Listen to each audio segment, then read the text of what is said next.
Goodwin delivers the free kick in. It's a good ball, and it's the opening goal from the towering Harry Souttar. Little dink over the top. That's a great run from Metcalf. Squares the ball. That's good football from Australia. Metcalf. He dinks the ball back in. Great header. Mitch Duke. Here's Miller again. The cross in. McLaren this time is there for his hat-trick. Let's see if history's about to repeat. Goodwin's delivery. It has been repeated. Extraordinary. Goodwin to Souttar. Same results. 1-0 Australia. And Bacchus has curled one in. Did he mean it? I don't think anyone cares. It's his first international goal. Rustic with the corner. Near post was Burgess. Pops out for Kai Rolls. It's gone in. Another debut international goal. Now Kai Rolls gets in on the scoring act. And Goodwin has stolen a march on the defender and fires it a low cross, and it's in. Cassini Yangi has his first international goal. Here's Goodwin's delivery, and it's a beauty, and nodded on and touched in at the back post. It's Jackson Irvine who gets the congratulations. A little scoop over the top for Craig Goodwin, and he fires it in. That's a glorious goal by Craig Goodwin. Now Australia could be in behind here. It's the first international goal for John Iredale. It might be his first touch. A good night all round for the green and gold, and qualification for the final round banked for the Socceroos. It's been smooth sailing so far for the Socceroos as they continue their qualification journey to the World Cup, and it continues tonight in Dhaka at Kings Arena as the men in green and gold face Bangladesh. It was a 7-0 blowout in their last meeting in Melbourne, which came 5 months ago, so it is very much advantage Socceroos this evening. Hello and welcome, I'm Tara Rushton. It's great to have your company tonight, to be joined by a couple of men that don the green and gold as well. Luke Wilkshire. Lukey, great to see you. Always a pleasure. Been a while. It has been a little while. Alex Frost, great to see you as well. You too. Great to be back talking football and looking at the Socceroos clash tonight team. So the Socceroos, they're top of the group. They're into the third round of qualification, which is hopefully the last round they have to make it to. But tonight we're hoping that we're going to see some fresh faces and players that are back in the fold again. Yeah, for sure. Look, obviously, we know we're through the group. There's opportunity now. We've seen players that are rested from Graham Arnold. There's young players. We see the likes of Aaron Kundi in the squad. Opportunity for these to come back. It's great to see Hurstich back in the squad, back fit. So real opportunity for those players. And hopefully Arnie brings these guys on, because that's what we want to see. In the Asian Cup, there was a lot of talk about that spark and who was going to come and create opportunities for us, which we didn't really see. I mean, he's got so much creativity in the squad now. We want to see it. Who are you looking forward to seeing? That's what I wanted to ask you, Broski, in terms of when you looked at the squad that he named, and a couple of players have been rested for this one. Who excites you when you think, oh, maybe Arnie can try a couple of things, considering it is Bangladesh, they're over 180th in the world? Well, the one name that sticks out very easily is Aaron Kunda. I mean, we want to see him. Obviously, there were comments that he made, not putting pressure on Arnie, but putting pressure on Arnie to pick him in a way, you know. And I think it's great that Arnie has brought him into the squad. He's been fantastic in the A-League so far, what we've seen of him. We know the move that's coming for him as well, which is super exciting. But to see him in the green and gold and see what he can do would be great. A lot of competition then, isn't there? You've got Arzani, Nestor Aaron Kunda coming through, Josh Nisbet, lots of A-League men's players that are getting their opportunity as well. This is what we are gearing up for, of course. The players are over in Dhaka. It is a warm one over there. It feels like 42 degrees. It's around the mid-30s at the moment, and then the Socceroos jump on a plane and they return to face Palestine at HBF Park. We'll have that for you live and exclusive on Network 10 and Paramount Plus in Perth on Tuesday night. We cannot wait for those ones. And this is where the table stands. As we mentioned, the Socceroos are top of their group. They've won all 4 matches. They've conceded no goals, 15 goals along the way from 9 different goal scorers, which is a great move as well. As Alex Brosk moves off his seat and nearly off his seat in total. You can't see that there. Let's talk about this. 7-0 v Bangladesh. I wonder, team, it was such a convincing performance, but will it be different away in Dhaka? No, for sure it's going to be different. Look, the conditions are going to make it challenging, that's for sure. This was a perfect start to the World Cup qualification. 7 goals, none conceded. We saw the threat that we have early, which we've had throughout the campaign. But I think going now away there with the conditions, it's definitely not going to be the same. But this was a perfect start, and now they will hope. I'm sure Arnie would hope for more of the same. Everyone got involved, didn't they?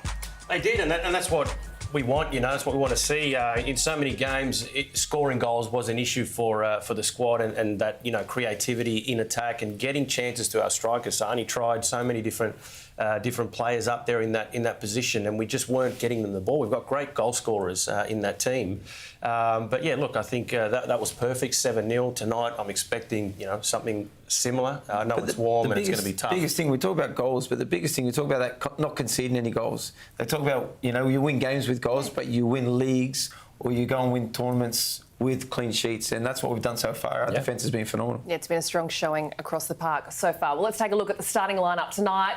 And, well, all the headline news is around Bayern Munich bound Nestor Irankunda. He becomes cap 643, who makes his Socceroos debut on that right wing. It's a warm welcome back to midfield maestro Adam Hrustic in just his second appearance since the World Cup in 2022. At right back, Ryan Strain returns from groin surgery, which has kept him out of the national team for 6 months. And Aston Villa's Joe Gauci starts in goal for cap number 3, hoping to make the most of his opportunity with Matt Ryan rested and not in this squad at all. Nestor Irankunda, the headline act. Will he or won't he? And he does. Do you like it? He is the headline act, and he's happy to be the headline act, and that's what it takes, that kind of player that has the confidence, and some people will call it a little bit of arrogance, but you need that real confidence to be that kind of player and to take it on your shoulders. Yes, he's young, but we've seen what he can do here in Australia in the A-Leagues. We know that he's lit it up. He's rightly got his move now to Bayern Munich.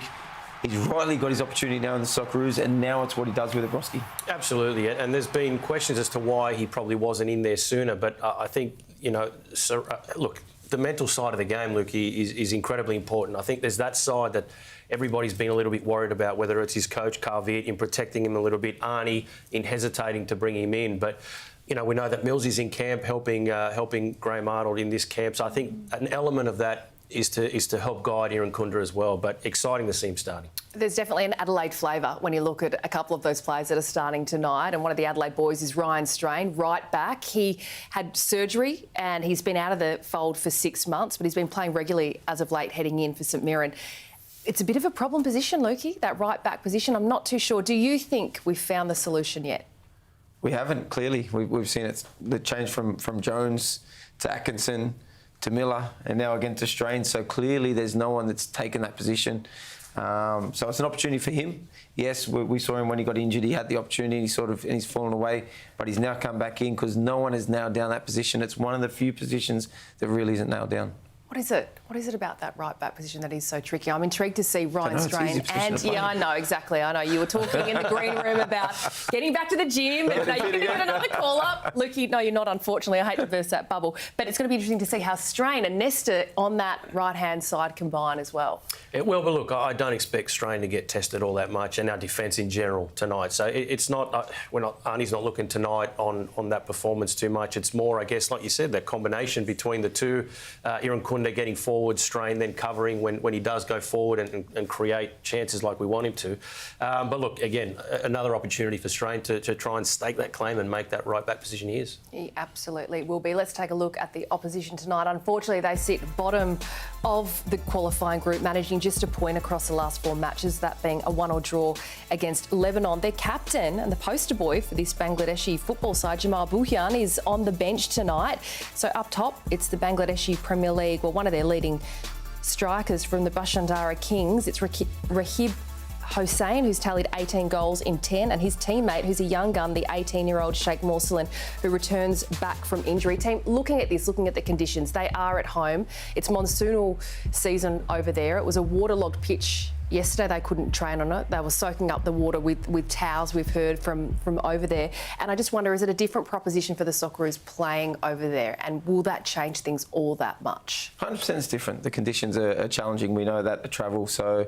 But look, they'll try and use those conditions to their advantage. But I still don't think they have enough quality to cause us any real problems. Who are you looking at when it comes to that Bangladesh side? I was really surprised to see that their captain is not captain tonight because he's sitting on the bench. He's going to be out for this one. He is, when it comes to, of course, cricket is the most popular sport over there, but he's the one that everyone looks towards. He's just returned from Argentina, and hopefully we'll see him make that impact off the bench. Yeah, hopefully. Look, I think they see what's going to happen in this game. It's going to be a struggle for them to get any sort of possession. So, look, if he comes on in that second half, to depending on how the game's going. Otherwise, they probably won't waste him and look to the next game. But look, I think they are expecting us to control possession, move them around. If they can get out with only 1 or 2 lost, then they'll take it. All right, we've got so much more heading away live across Paramount Plus. And if you're feeling like a bit of a rev up, you can catch Top Gear Australia live right now on P+. Can we drive up the hill now? This is not like Survivor where you get to stand around all day getting paid to do nothing. But it's not the amazing, whatever the thing is that you do, you've got to drive the actual cars. Oh, wow, he went there. This is luxury, elegant, speed, sexy. And I'm not describing myself. New series Top Gear Australia. This is the most fun you can have with your pants on. Now streaming only on Paramount Plus. They are champions of Australia and treble winners for the first time in A-League history. The Central Coast Mariners is a special place in my heart, obviously with my time there, and I grew up a Central Coast Mariners fan because of, the associations I had with John Crawley and Danny Vukovic and all that as well, and it's proud to see them doing well, and, I'm a Mariners supporter still to this day. Asano! And Ryan makes another good save. Yes, we do celebrate the players that export to overseas and go to the Socceroos. If you go into our team room, we've actually got a wall with a few ex-Mariners, Socceroos, Trent Sainsbury and a few others on the wall that we all look at and walk past every day. Your Matty Ryans, your Bernie Beanies, Mustafa Amini, Tommy Rogic, or like the list is kind of starting to get a bit endless now. Another international debut, this time for the Central Coast Mariners, Josh Nisbet. I'm stoked for Nizzy to get his first call-up. It's amazing. He deserves it. He's been toiling away for years now, and to get the recognition he deserves, it's awesome to see. Look, for me personally, it's a massive achievement, but it's also a massive achievement for my family. I've also had to sacrifice things, but they have too, and you can't really go far without anyone on your side, and they've been on my side the whole time. Shifts it into Nisbet. Josh Nisbet has done it again. I just think the opportunity for young players at the Mariners is kind of second to none. The amount of exposure you can get so quickly at Mariners is so good. The makeup there at the Mariners, the environment and the club that they are, I think, they give a lot of opportunities to younger guys. They've got that statistic there that's very complimentary of what they do there. Anyone that watches the A-League sees how Mariners perform and see that there's definitely pathways for players to go overseas and progress their career. So I think Mariners is probably the best place for young players to develop.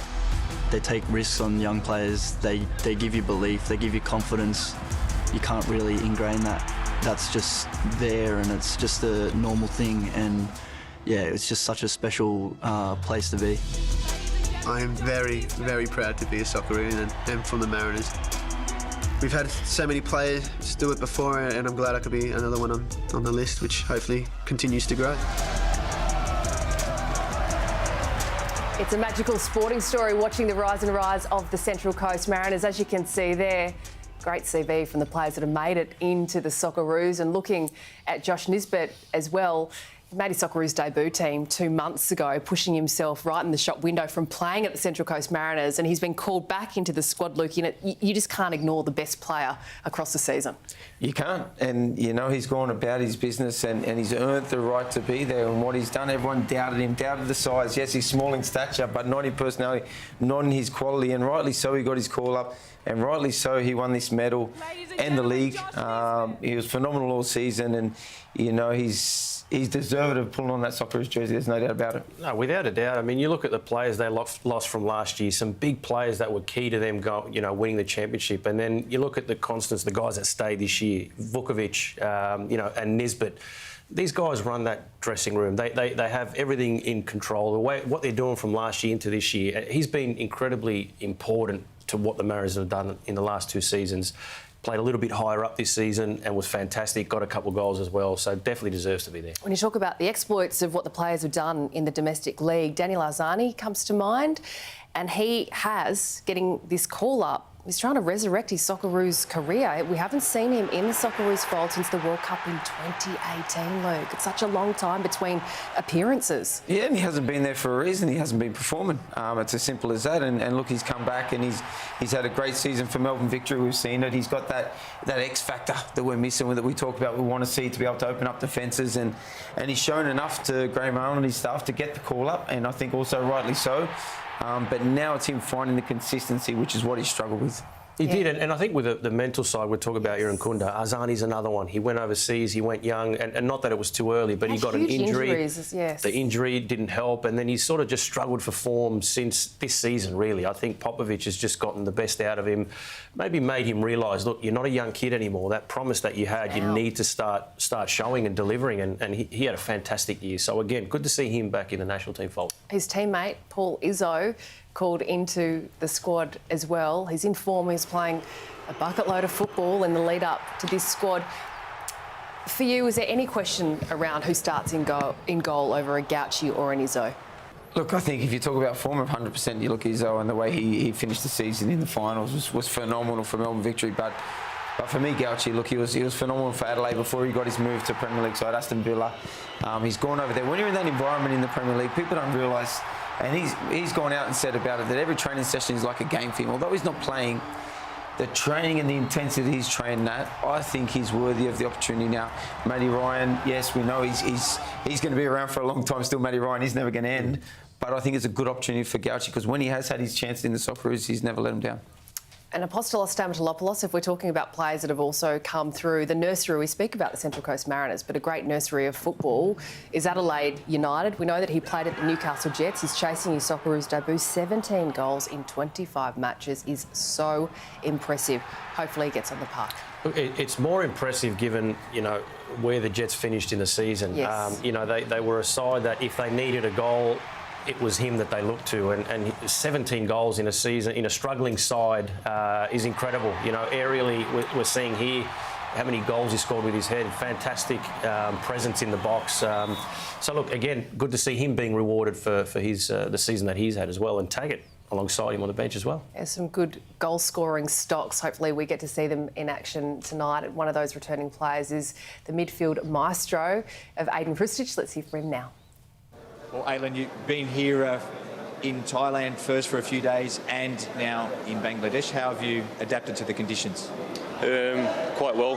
We got in quite early. We worked hard. It's been a good couple of days that we've worked. We've done what we had to do. We've prepared well, and we're ready for this game. Tell us a little bit about the expectations today, because the result at home was a convincing one. Are you expecting more of the same today?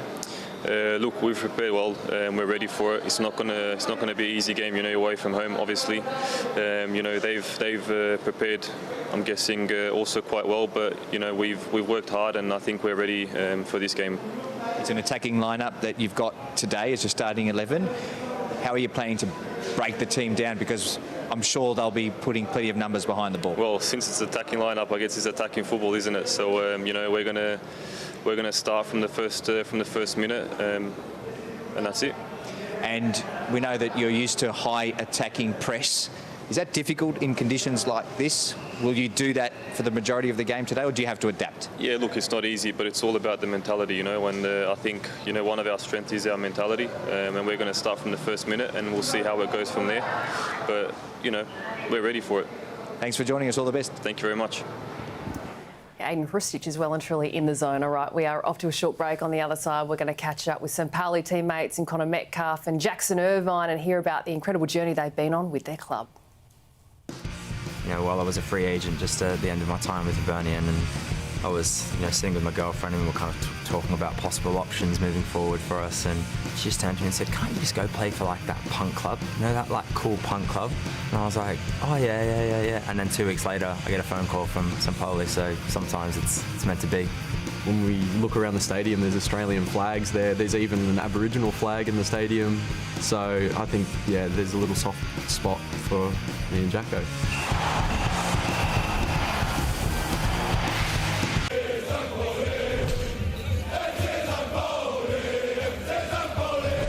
think St. Pauli is considered a cult club because of course, the fan base, but primarily because of the values of that fan base and the club.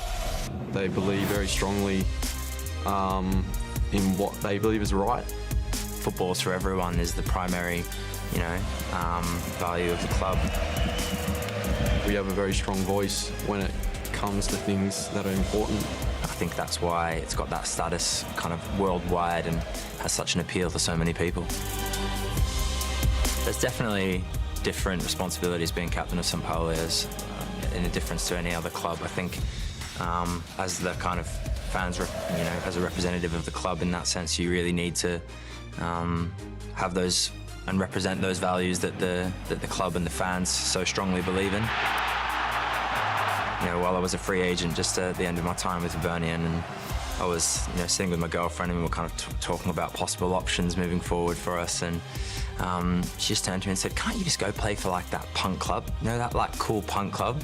And I was like, "Oh yeah." And then 2 weeks later, I get a phone call from St. Pauli, so sometimes it's meant to be.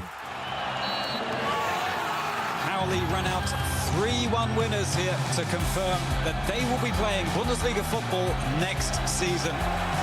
Obviously, they love Jackson. He's the captain, and I think he's literally the perfect person for St. Pauli, with just the way he is.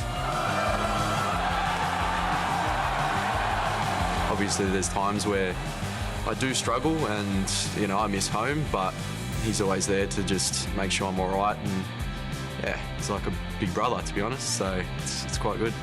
I was the first Australian to play for St. Pauli, and then just like that, you've got another one, and the fact that we're there together, playing national team together, I think everyone's embraced it really, really well. First and foremost, I think they enjoy our characters. I think Connor in particular in the last 12 months has been a huge fan favourite in a lot of ways. The way he approaches football and his general demeanour makes him he's of course a very likeable guy as it is. When we look around the stadium, there's Australian flags there. There's even an Aboriginal flag in the stadium. So I think, there's a little soft spot for me and Jacko. What a journey it has been for Connor Metcalfe and Jackson Irvine, well and truly flying the flag for the Aussies over there. Now in the Bundesliga, Nestori Irankunda is going to be joining them, hopefully in the Bundesliga with that move to Bayern Munich. And there's a host of players, as we've just seen, with the leagues have been wrapping up, that are playing in the top flights. All of a sudden, it feels like there's been a little bit of a flurry of action with Cameron Burgess, Harry Souttar. We know he's biding his time with Leicester. A new coach has come in, so hopefully he gets more game time. Joe Gauci as well at Aston Villa. It's great to see, finally, the players in the top leagues across the country. It is, it's fantastic, and you see these sort of images of the players and what they've done and what they're doing over there on the other side of the world. It's fantastic.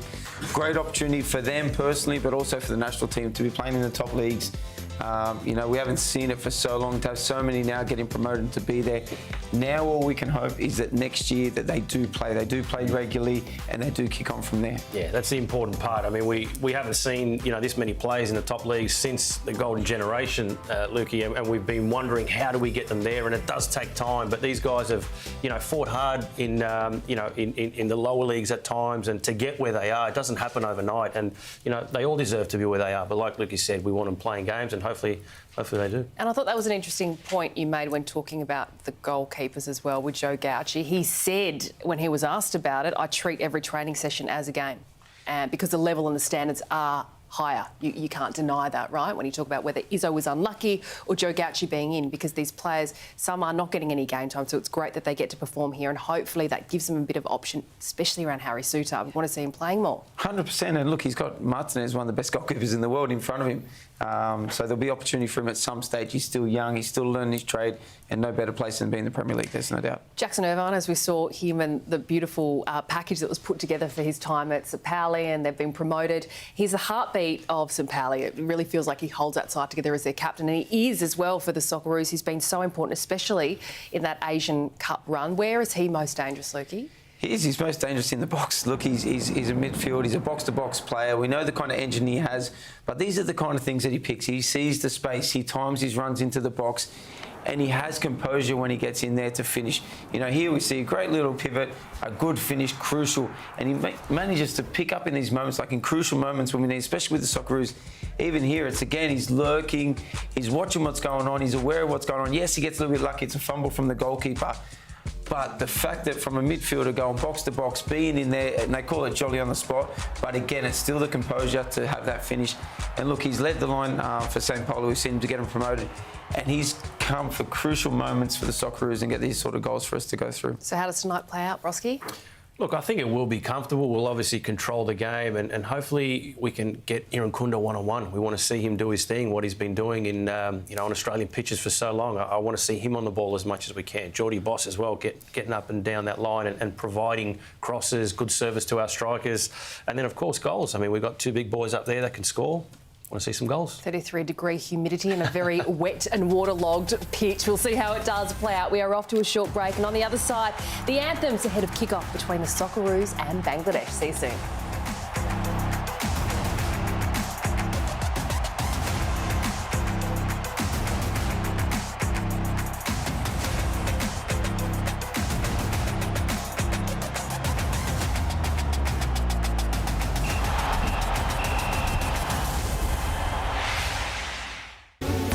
Night for the Socceroos. Football never sleeps, football never stops. It's 1-0 Australia. Brandon Barello doing it for Australia.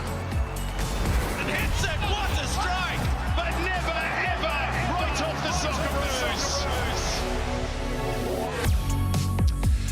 And a very good evening to one and all. The boutique Bashundhara Kings Arena in Dakar, the first privately owned football stadium in the country, is the venue for Australia's penultimate round 2 World Cup qualifier tonight.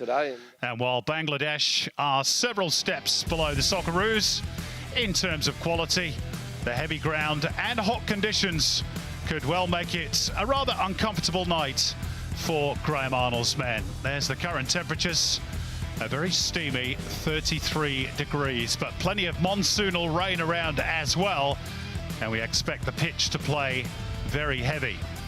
Australia, of course, already through to the next round, but wins equal ranking points, points that could see them leapfrog South Korea and pave the way for a rather easier final round draw. So there is still plenty to play for this evening. And of course, the Socceroos haven't quite yet won Group I. A victory here in Dakar will ensure that today.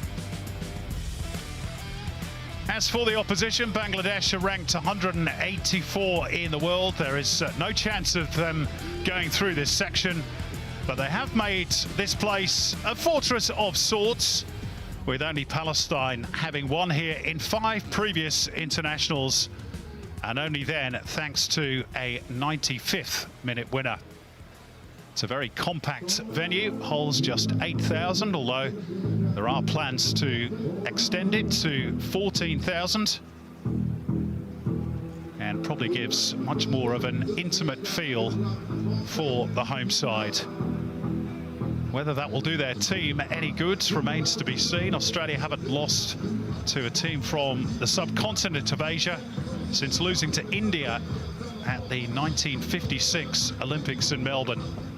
That is an awfully long time between drinks, and I doubt even the most optimistic Bangladesh fan would hope that they could win tonight. You might have just seen a poster there which contained an image of Hamza Chowdhury, I should say, the Leicester City striker who's been on loan at Watford.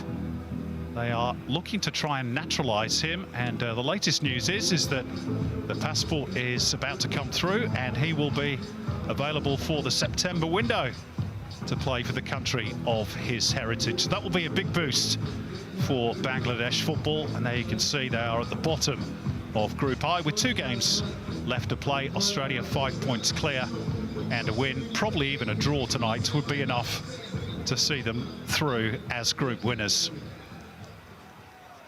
Daniel McBreen is alongside. We expect an Australia win, Macca, of course, but it's as much about the performance as the result tonight. Well, it certainly is, Simon, and a chance for Graham Arnold to cast his eye over a few new faces. maybe a new formation as well. And as you said, Bangladesh has made it very difficult at this field for opposition. The Bengali Tigers, they are nicknamed. That's why that supporter has the tiger on his cap. Cricket, of course, is the #1 sport in most parts of the subcontinent, but football is a very strong second. They have a 10-team National League, the champions of which are the Bashundhara Kings, whose ground we are at today. One of the big corporations in Bangladesh. Australia, of course, have prepared for this. They've tried to acclimatise. They've had a camp in Thailand, which will probably offer similar conditions, but even so, it'll be tough going for the Socceroos and those who've come along to cheer them in green and gold tonight as well.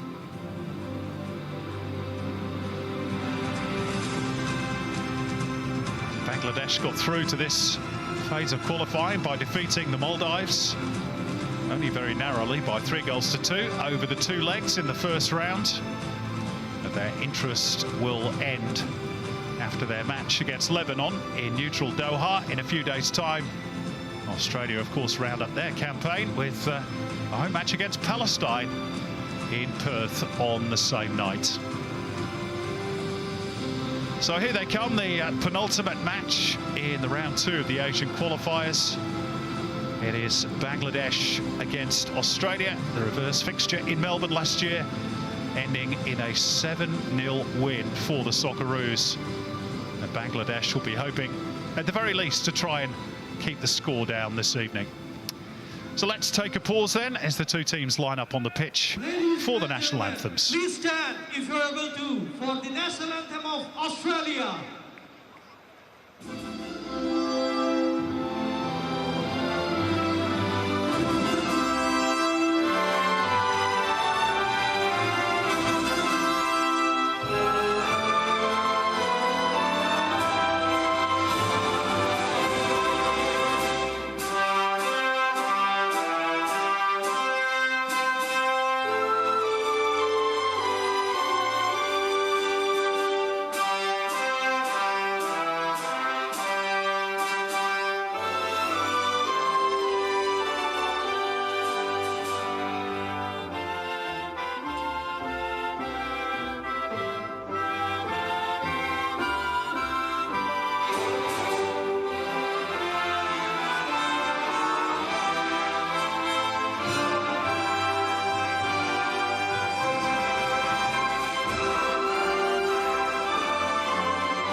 The national anthem of Bangladesh.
So all set to go in Dhaka. They've met on 3 previous occasions.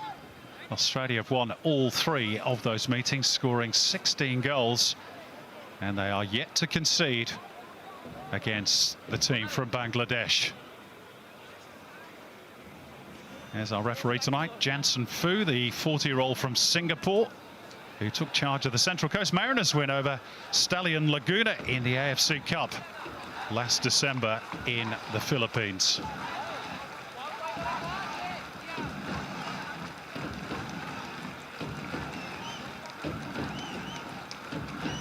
Not the biggest crowd inside the King's Arena, but they're going to make some noise on behalf of their nation. And these conditions, of course, will suit the team in white with the green trim. Monsoonal rain over the last 24 hours did actually put the game in doubt, according to the match conditioner, briefly. But the ground staff have worked hard, and we're good to go. The 2 skippers, Jackson Irvine standing in, of course, for Matt Ryan, and Topu Barman of Bangladesh.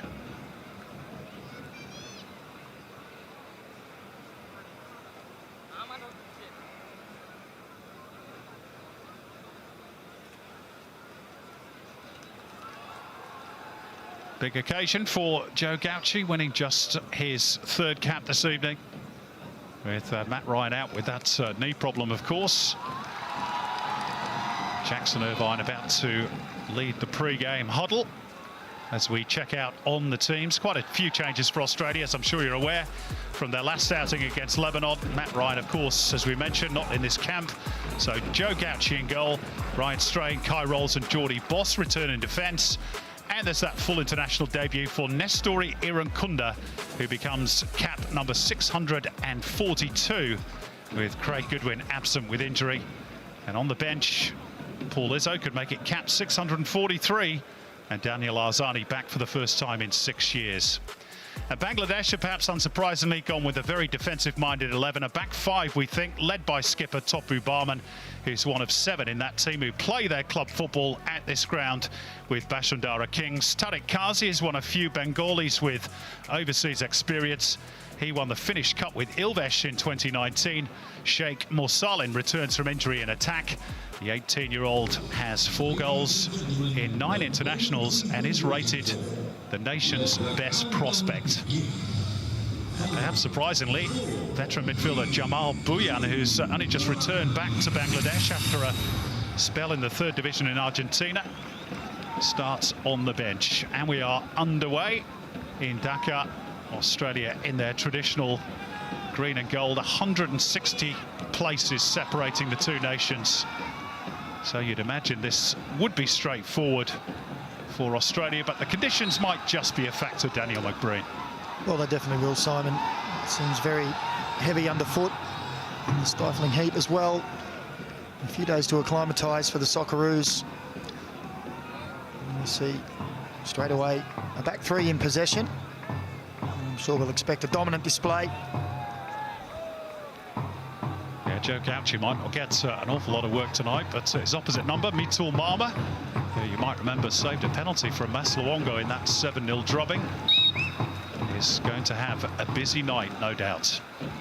Ryan Strain leaving it for Aidan Trustic, and an early chance here for Jackson Irvine, who was trying to hit it on the turn, but was well wide in the end.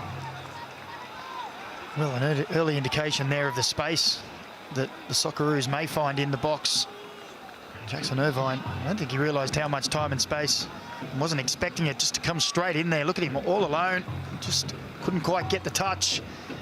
And then we saw him do that earlier in the campaign, a spin and finish, but not on this occasion. Had a very busy and successful period, hasn't he, Jackson Irvine, who's on the ball here. Not only winning promotion with St. Pauli to the Bundesliga in Germany, along with Conor Metcalf, but also getting married in Denmark. There's Graham Arnold, now in his 6th year as Socceroos coach. Only Frank Arrock and Eddie Thompson have held the job for as long as Graham Arnold.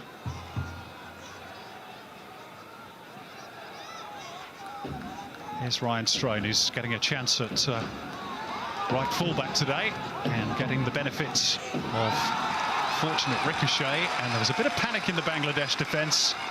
Mitch Duke's presence tends to do that, and Tariq Kazi nods it behind for a corner. And they don't want to concede too many of these set-piece situations, Bangladesh. No, I was going to say, a certain big man at the back for the Socceroos who loves to come forward, as you can see there. Mitch Duke just trying to peel off the back of the defender with the little chipped cross.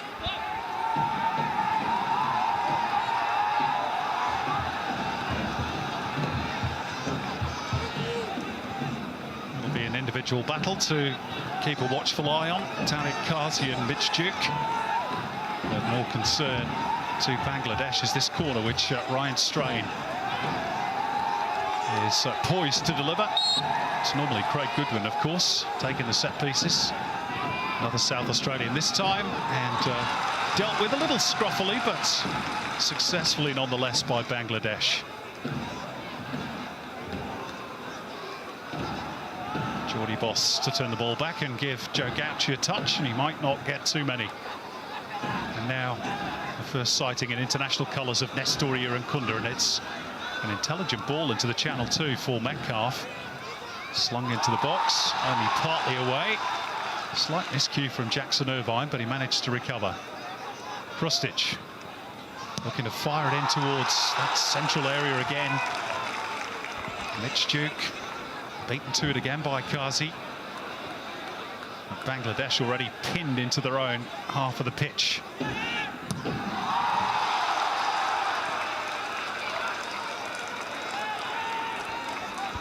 There is Javier Cabrera, the 39-year-old Spaniard from Madrid, who's been in charge of Bangladesh for over 2 years now, where he doubles up his role with that of the under-23 coach as well.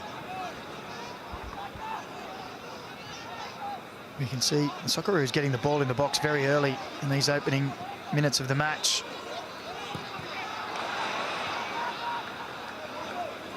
Bangladesh struggling to get out of their own half now. Chance maybe for Irankunda to pounce on that little opening, but out came Mitul Mama.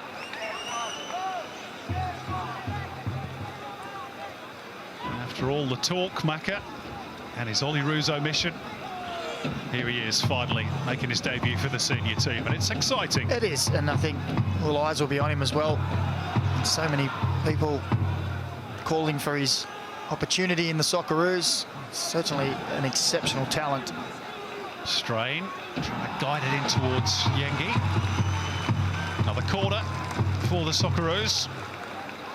Sliding challenge from Mehdi Hassan. Cassini Yengi's another one of the Australian contingent who's won promotion this year, as he did with Portsmouth in League One in England. It's not been a bad end of season for a lot of it's been Socceroos, pretty good, hasn't it? Yeah, plenty of celebrations, plenty of great performances. It's going to be the in-swinger from Aiden Krustic in towards that near post. Back in by Metcalf, and that'll be the goalkeepers. So Bangladesh have negotiated the first 5 minutes at least, but not without a few scares along the way. It already feels inevitable, doesn't it? And as you said, such a big difference in the two rankings for these two nations. It is to be expected that Australia will dominate this match. Bangladesh themselves only with the single goal. It's one of the reasons why they want to nationalise Hamza Chowdhury. Goals have been a real problem for many a long year now for Bangladesh. Only scored 41 in 85 World Cup qualifiers since 1985.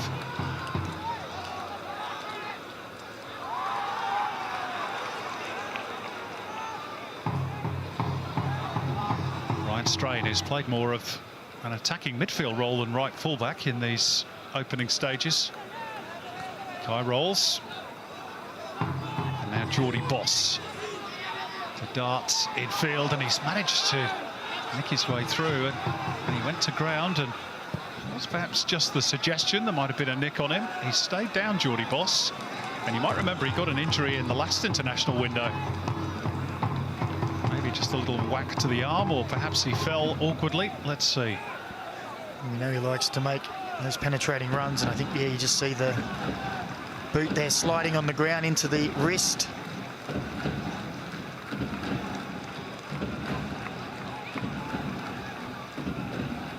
Irankunda.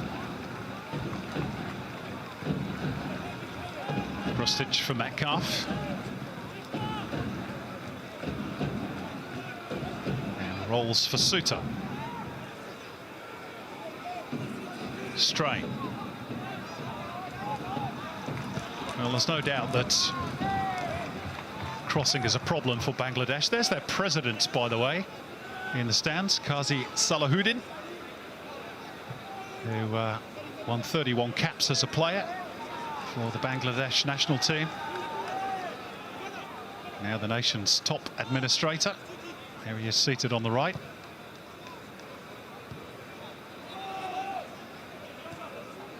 And 5 of the 7 goals that Australia scored in Melbourne against Bangladesh, Macca, came from crosses. And they just didn't deal with them very well at all that night, and it looks as though we might be set for more of the same.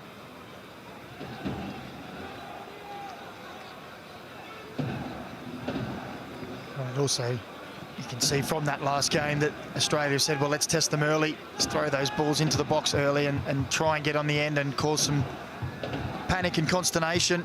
And they've dealt with it so far.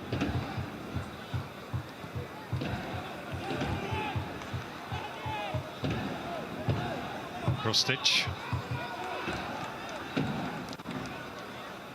Driven back initially by Mohamed Ridoy.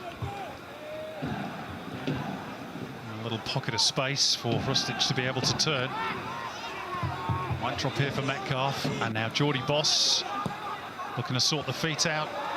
Yangi couldn't win it in the air, and Bangladesh clear. And there might be a chance of a break on here. Leading the charge is Rakib Hossain. And there's good defensive diligence shown by Kai Rolls, but that's brought the crowd to life. Well, he did it well initially, didn't he, to flick on for himself. Kai Rolls had to be fleet of foot to get back. Had a good covering tackle.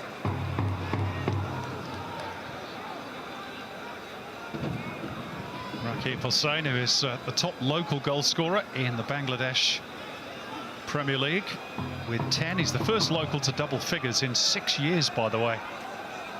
Further illustrating that striking problem that they have in common with, I guess, many nations in Asia. They tend to import strikers. We've had similar issues in Australia, well, of we course. have, haven't we, over the years. It's always the position that most clubs will look to fill first, isn't it? Someone who's going to bang the goals in. It can have a troubling effect on the progression of the youngsters in from your own country.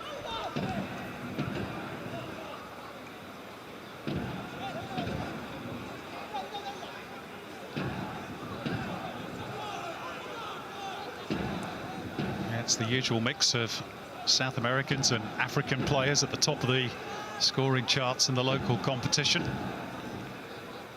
It's Rakib Hossain flying the flag for the host country. And just giving them a little glimmer of hope some moments ago. To score a first ever goal against Australia would certainly lift this crowd. There's no doubt about that. It's going to be another corner for Australia. This time off Topu Barman. Drinks being served in the director's box. That's the weather for it.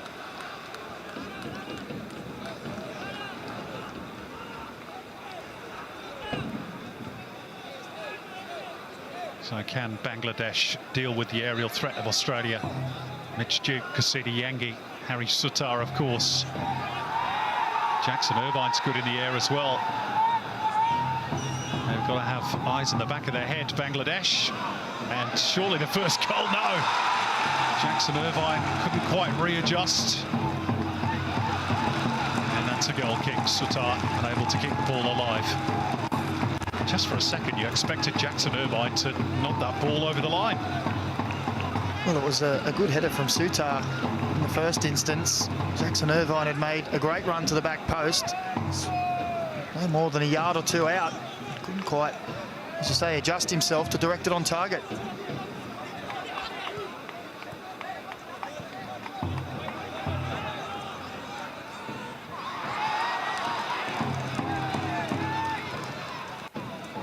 That sort of cheap giveaway by Tariq Kazi is exactly what Bangladesh cannot afford to do. When they've got the ball, they must try and keep it and just relieve the pressure for a minute or two. Kunda's lost out. This is Sheikh Morsalin and Rakib Hossain that turned into trouble in the shape of Metcalf.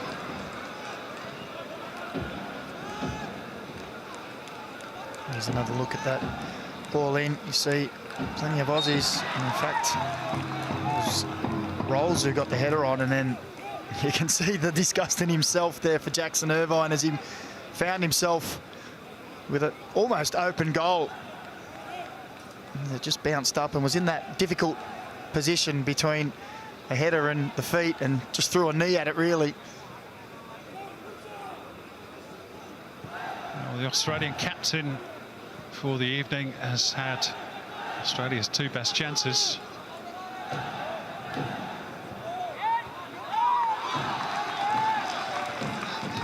Headed out of play by Tariq Kazi. It's just the second Bengali of descent to play for the country after Jamal Bouya. This is Jordi Boss to drive it in the direction of Nestoria Nkunda, but too high for the Bayern Munich bound winger. Jordi Boss has had a good maiden season in Europe with Westerlo, 26 games and 3 goals. They finished 11 in the 11th in the top flight in Belgium.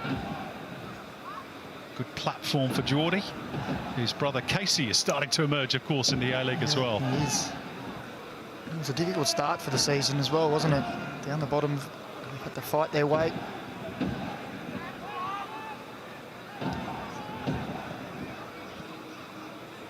First time touch by Iran Kunda, catching Krustic slightly unawares. And Issa Faisal manages to get the ball towards halfway. The ricochet could favour Rakib Hossain here, but Joe Gauchi out to snuff out the danger. Well, that's definitely going to be Bangladesh's primary chances for the opportunities to go forward, is to try and steal the ball very quickly, while the Australians are very high. Both fullbacks pushing high, aren't they, on either side. Trying to win that ball, and while you have just the two centre-backs, go quickly as you can. Socceroos midfield have done well to get back. Little trip on Jackson Irvine.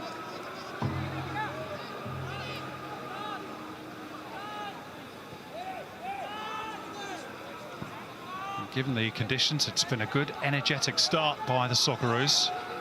Duke squares it up. Irvine. Strain into the little pocket for Yengi. They're going to have to work hard for those openings with this back five of Bangladesh. Well, I thought that was the right idea from Yengi, but it was read well.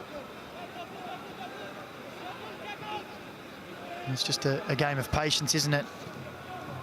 Always hard when a team sits in a block. Here in Kunda. Can he produce something exciting? Well, we know he can hit them, but let's call that one of his tamer efforts. When he connects with one, we all know about it. Yeah, well, that was on his weaker left foot. Coming inside there, you can see, we've seen him fire them in from that range on more than one occasion. Graham Arnold has sent for him to go out and play his normal game, offer what he does for Adelaide United, or did. Well, why would you ask him to do anything different? He's a talent, I'm not sure he can. No, exactly. He's explosive, he's exciting. This could be exciting for Australia. Yengi stealing away, and the ball in towards the near post. Sees Australia appeal for a penalty, but Singaporean referee not interested. It was Mitch Duke who was bundled to the floor. To me, like he was caught just as he was about to strike the ball. And get another look from a different angle. It's probably a bit too quick there. It looks like he was just bundled into just as he was about to set himself to strike.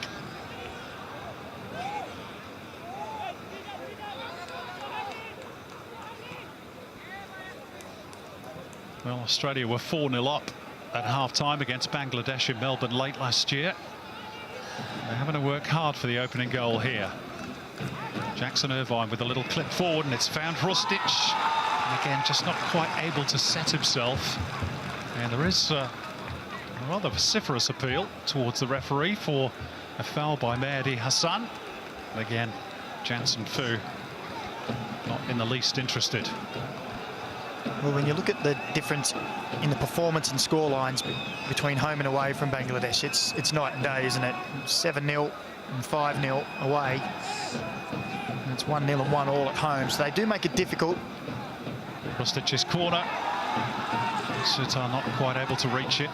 Reset through Jackson Irvine, Metcalf. Irvine again, there's 3 targets. Yengi's on his own. Didn't get hold of it. Well, the flag was up as well for offside, so it wouldn't have counted either.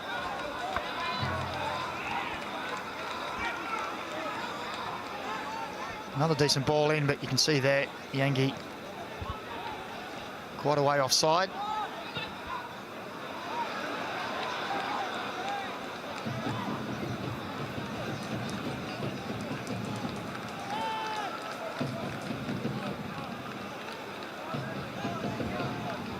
Australia looking to qualify for their 6th consecutive World Cup finals.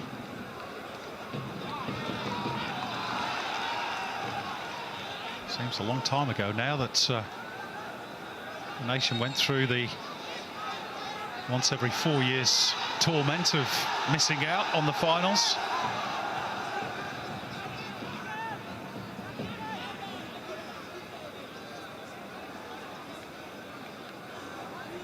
I don't think Graham Arnold could ask for too much more, apart from a goal or two. For the first 20 minutes, there's the foul by Iran Kunda on Issa Faisal. Well, it was a strong challenge. He's looked a little nervous, which is understandable. Nestor Iran Kunda. He's given the ball away a couple of times. There's been plenty of talk and plenty of debate about him being in this Socceroos setup for a while now. He's still only a young player, and it's first occasion for him. You would expect him to be a little bit of nerves. In the end, he didn't even give away a free kick for that challenge. Play starting with an Australian drop ball. Metcalf's done well to keep that one alive. Boss. Tony Boss can have a go. Tony Kazi with the block. And Mohamed Sohail Rana to try and get Bangladesh moving forward, but it's hard for them to play through. Very aggressive Australian press. They have got a free kick here. For the foul on Sohail Rana. There are 2 Sohail Ranas. Number 16 is Mohamed Sohail Rana. It's the commentator's nightmare.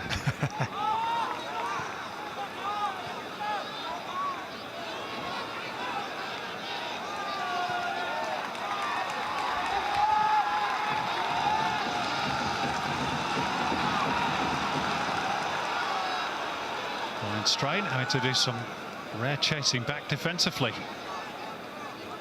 Mainly he's been galloping forward the other way.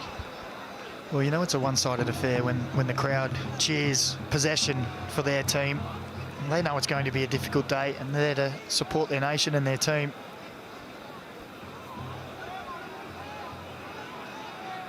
Last time Australia were in Bangladesh, November 2017. They won 4-0 on that occasion. Timmy Cahill with a hat-trick, and Miller Jedinak with the other. They're yet to find a way through here tonight.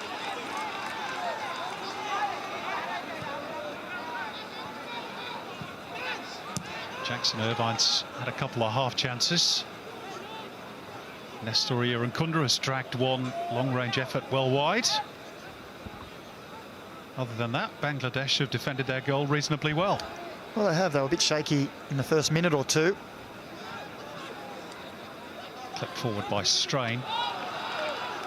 Those central defenders have got a real job on. A swing and a miss by Issa Faisal. Fortunately for Bangladesh, he is not punished for that.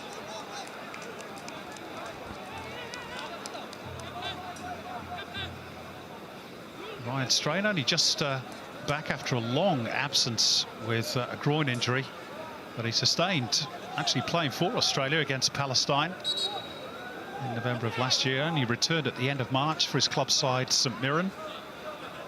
A club he is going to leave during the off-season. No firm clues as yet as to his destination. Teammate Keanu Bacchus has signed for Mansfield in the English third tier.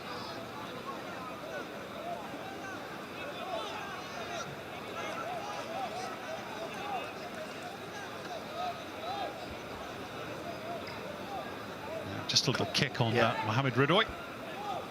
Conor Metcalf just a little late, lashing out there. Just a little painful one on the outside of the knee. This is Tariq Kazi for Bangladesh. Offside flag was up.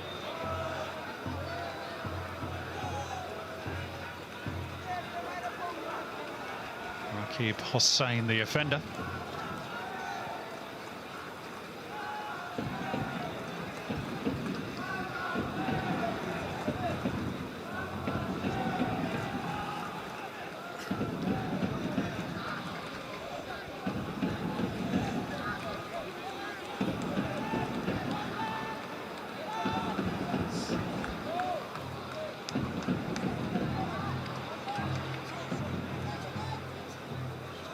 High rolls.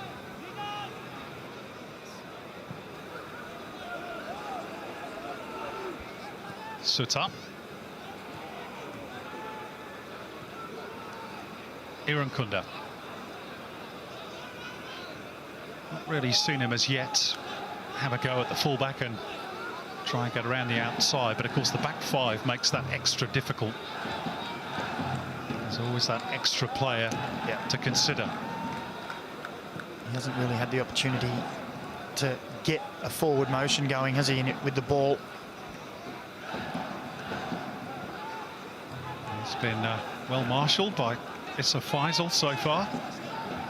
Perhaps understandably, given that he works as a constable and plays for the Bangladesh Police Club. Jordy Boss going back post, and Irankunda was sliding in, but not able to make contact with the ball.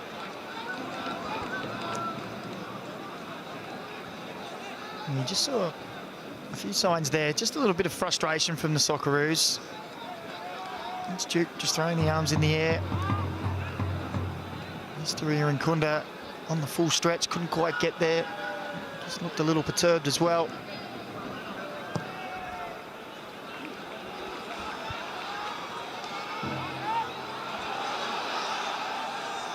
Came off the head of Ryan Strain. Not in the direction he would have preferred. You can see by the mud spatters on the back of the shorts and the jersey just how wet this pitch has been over the last couple of days, but thankfully dry at the moment in Dhaka. Sapping conditions. And Graham Arnold, I'm sure, as the minutes go on, will just get increasingly frustrated the longer his team takes to find that breakthrough. Oh, without doubt, and the players as well.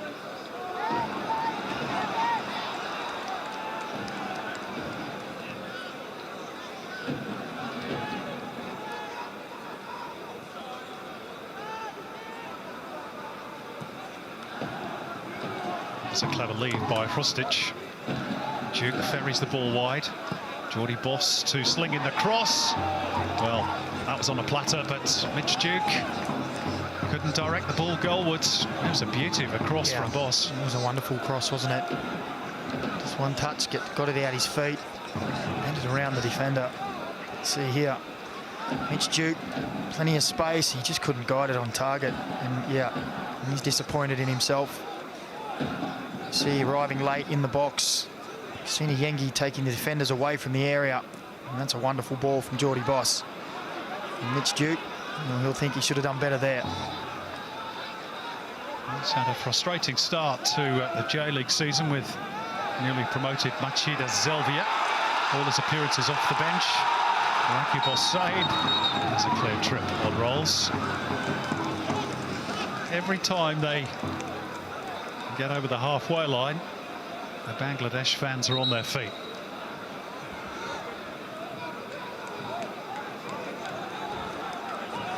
You see there, just a little kick out on Kai Rolls.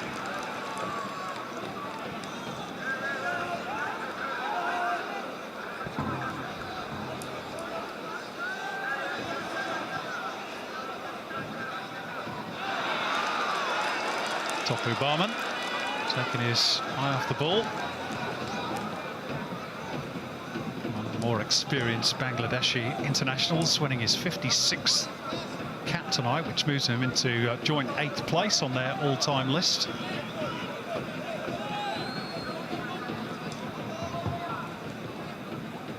Only just back from a suspension, by the way, for the illegal importation of alcohol. 2 or 3 players received a ban for that. Long-range effort deflected. Oh, that's unfortunate for Bangladesh, but Australia won't care. Aiden Trustic, least of all. It'll probably go down as an own goal. A heavy deflection. But that strike from Aiden Trustic and that puff out of the cheeks from Graham Arnold tells you that finally Australia have the breakthrough. However, luckily. Well, it's taken 29 minutes and a long-range strike. A little bit of fortune as well to break the deadlock. But he had some time and space. Zirin Kunda brings the ball back. Look how far out he is. That's a speculator. And in trying to block the shot, the deflection just takes it away from the keeper. You see there, and he's left helpless.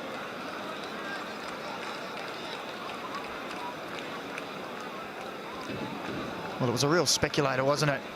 I don't think it was going to cause any problems. Yeah, pretty sure this will go down as an own goal. But take nothing away from Aiden Trustic. You've got to buy a ticket to be in with a chance of winning the lottery. And that certainly was a lottery, the way it spun past Mitul Barma.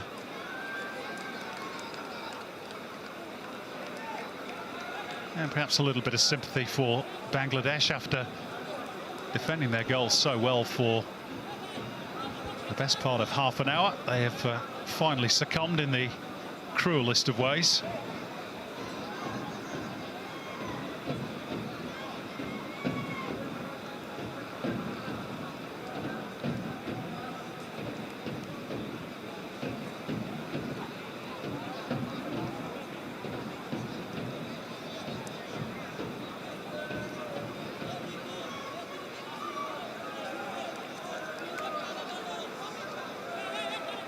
Slight delay before play resumes here. Not quite sure what that's all about.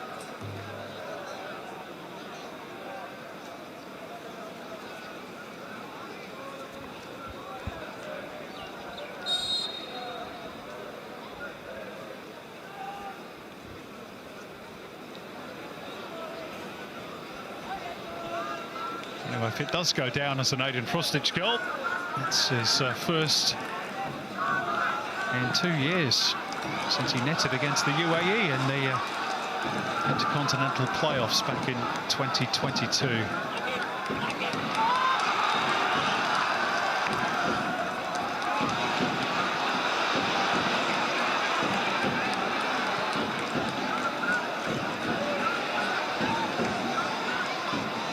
Ridoy. Sohail Rana. Rather casual giveaway.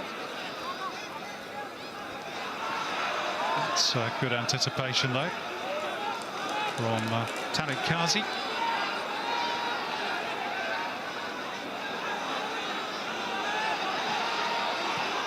And the shouts from the crowd are just a little bit more anxious now, aren't they?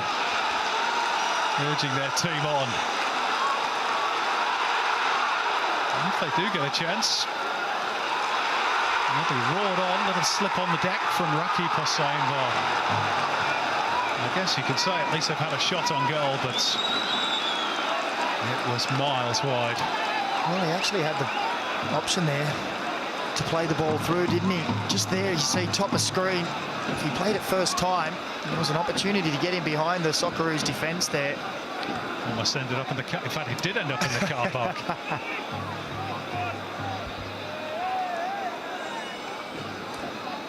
And he got the opening goal against the Maldives in the first round of Asian qualifying. Rakib Hossain. One of only 4 he's scored in 37 internationals, and that will never really look likely.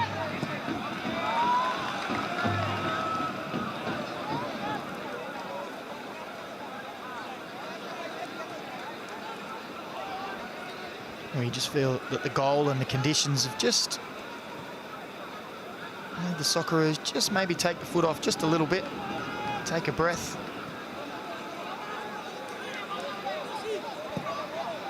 Jordy Boss, seen out by Issa Faisal. Iran Kunda, we know how strong he is as well as quick. And Issa Faisal felt the full weight of that challenge.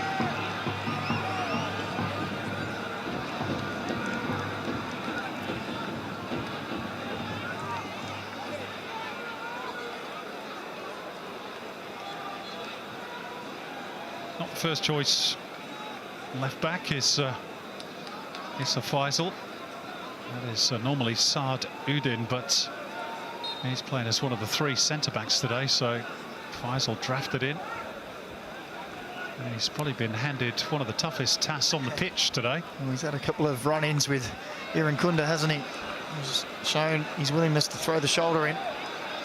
Metcalf. Bangladesh quickly scrambling to get numbers behind the ball.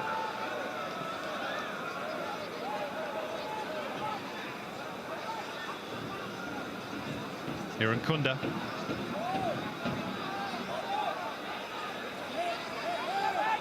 Taking his time before choosing an option,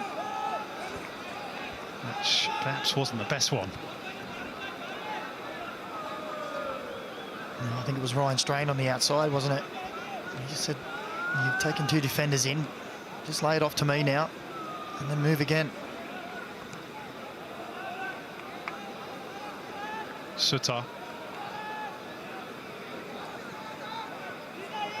Irvine for Rolls. Metcalf. Here comes the cross again.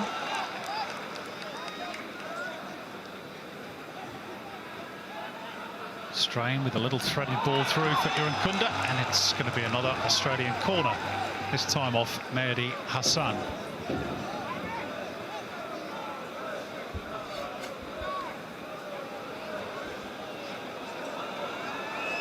So far, that's one free header for Mitch Duke aside, and maybe an earlier scare from a corner. Bangladesh have dealt with the aerial threats relatively comfortably. Well, they have. They've got first touch on most balls. Let's see if they deal with this one. Oh, keeper flapped at it a little bit. Out it pops. Metcalf on the volley. Still there. And it's going to be another corner. Mitch Duke trying to nod the ball goalwards, but deflected behind off the defender. Well, you can see the Socceroos tactic nearly on every corner, and that time it was Harry Sutar actually came off the back of his head. They're working short this time, Australia, but no way through for Iran Kunda. And that foul provides a little bit of respite for Bangladesh.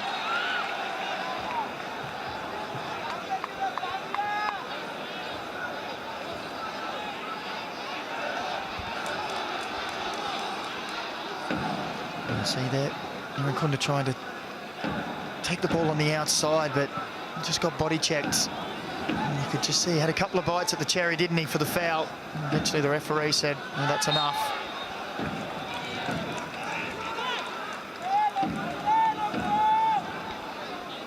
Wasn't an awful lot in that from Jackson Irvine, but enough for the referee to blow the whistle. Yeah, just a little shove on Mohamed Ridoy. Not a huge amount in it. Oh, I thought that was an easy decision.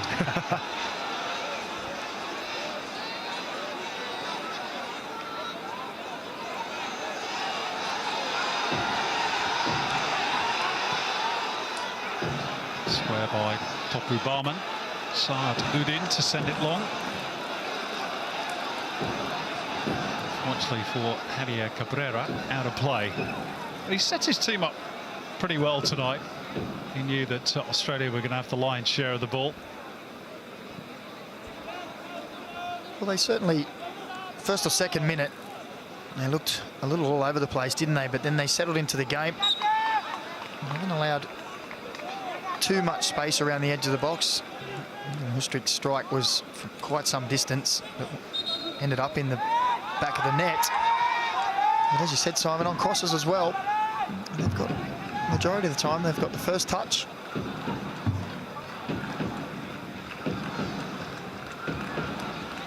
Strain. Rustic for Rolls. Metcalf. Boss.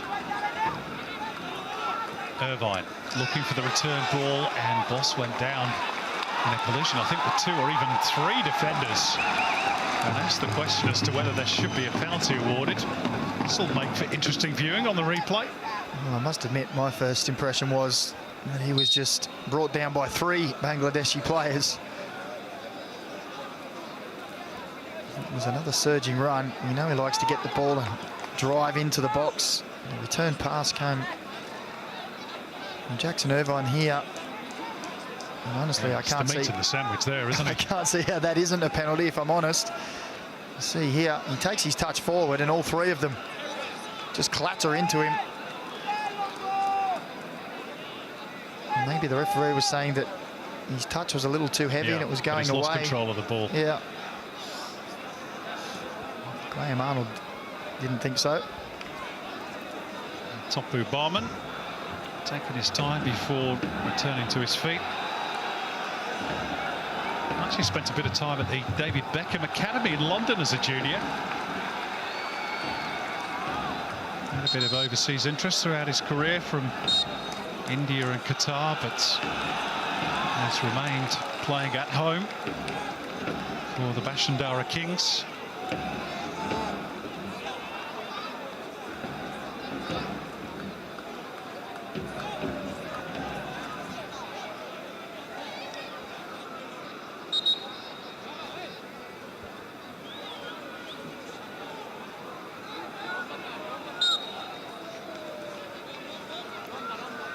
Bangladesh football had its heyday back in 1980 when they qualified for the Asian Cup for the first and so far only time. Since then, pretty slim pickings. One South Asian title in 2003. One South Asian Games gold in 1999, and that's it. They've never come remotely close to qualifying for a World Cup.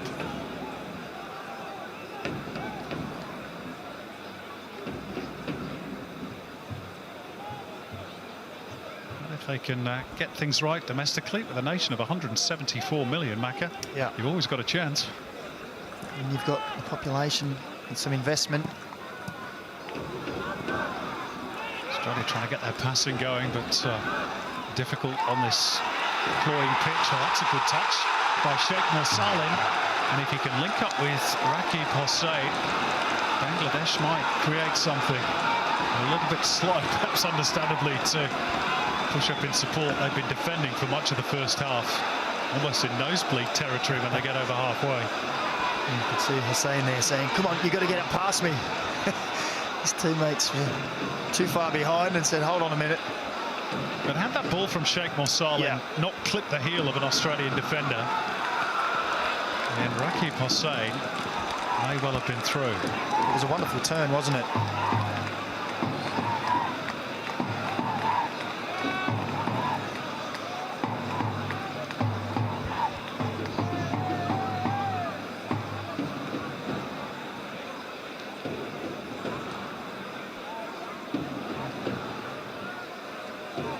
So far, just that solitary goal. Credited at the moment to Aiden Krustic, but that could change.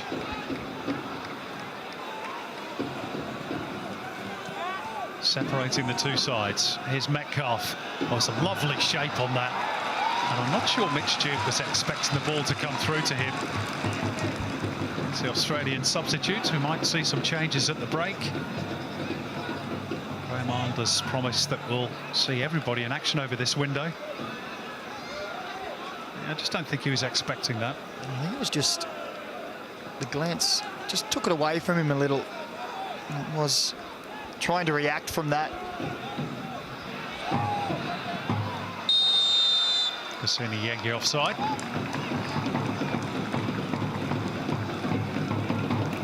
His maiden international goal against Lebanon in Canberra last time out. Manny Mullenstein and Mark Milligan, the backroom team, or part of it. Milligan drafted in for this camp, perhaps with one eye on Nestor Irankunda in particular, given the Adelaide United connection. Now, this is Issa Faisal. You can tell from the roar of the crowd that Bangladesh are over halfway. Gets the return from Sheikh Morsal in. Needed a better delivery.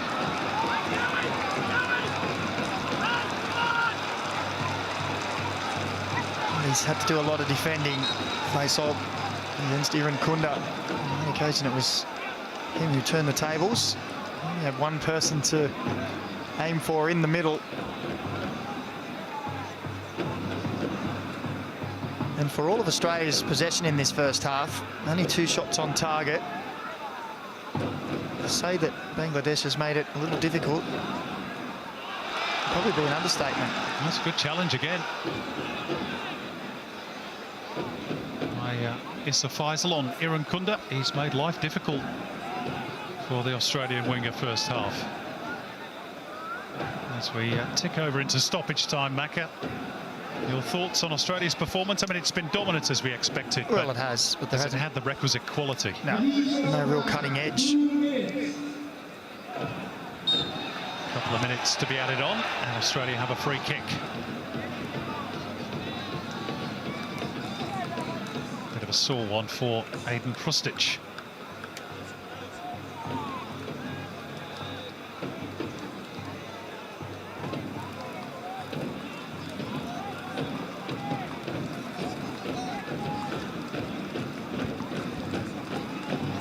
Clearly taken out by Mohamed Ridoy.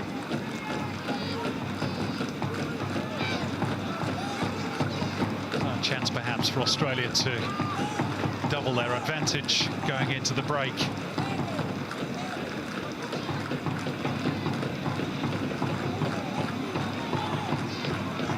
Little Mama has been pretty well protected so far. Krustic runs over it, Strain delivers it, and Henry Sutar heads the ball way over the crossbar. That's sort of been the way it's gone for Australia in the first half. Yeah. There's been a few occasions where they've found plenty of space in the box, but you can see there just misdirecting a header way off target.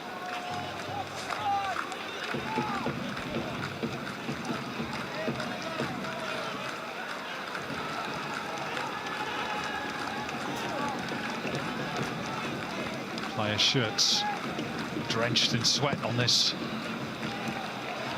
hot late afternoon in the Bangladesh capital.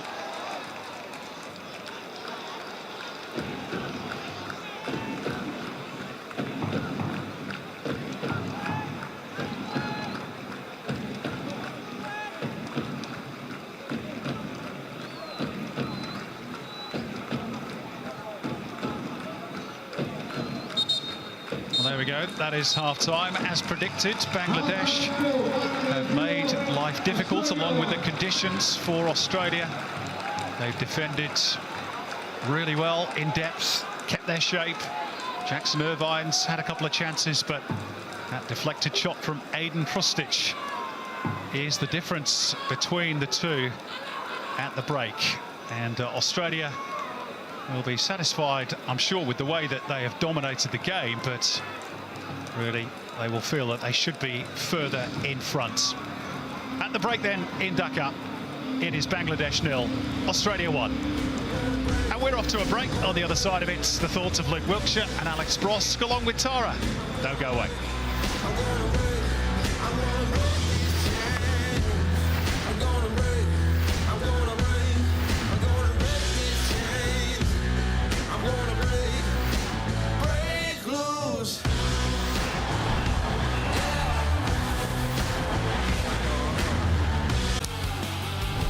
Welcome back to the Socceroos v Bangladesh in Dhaka. Wow, it's a warm one at King's Arena, 33 degrees, incredibly humid.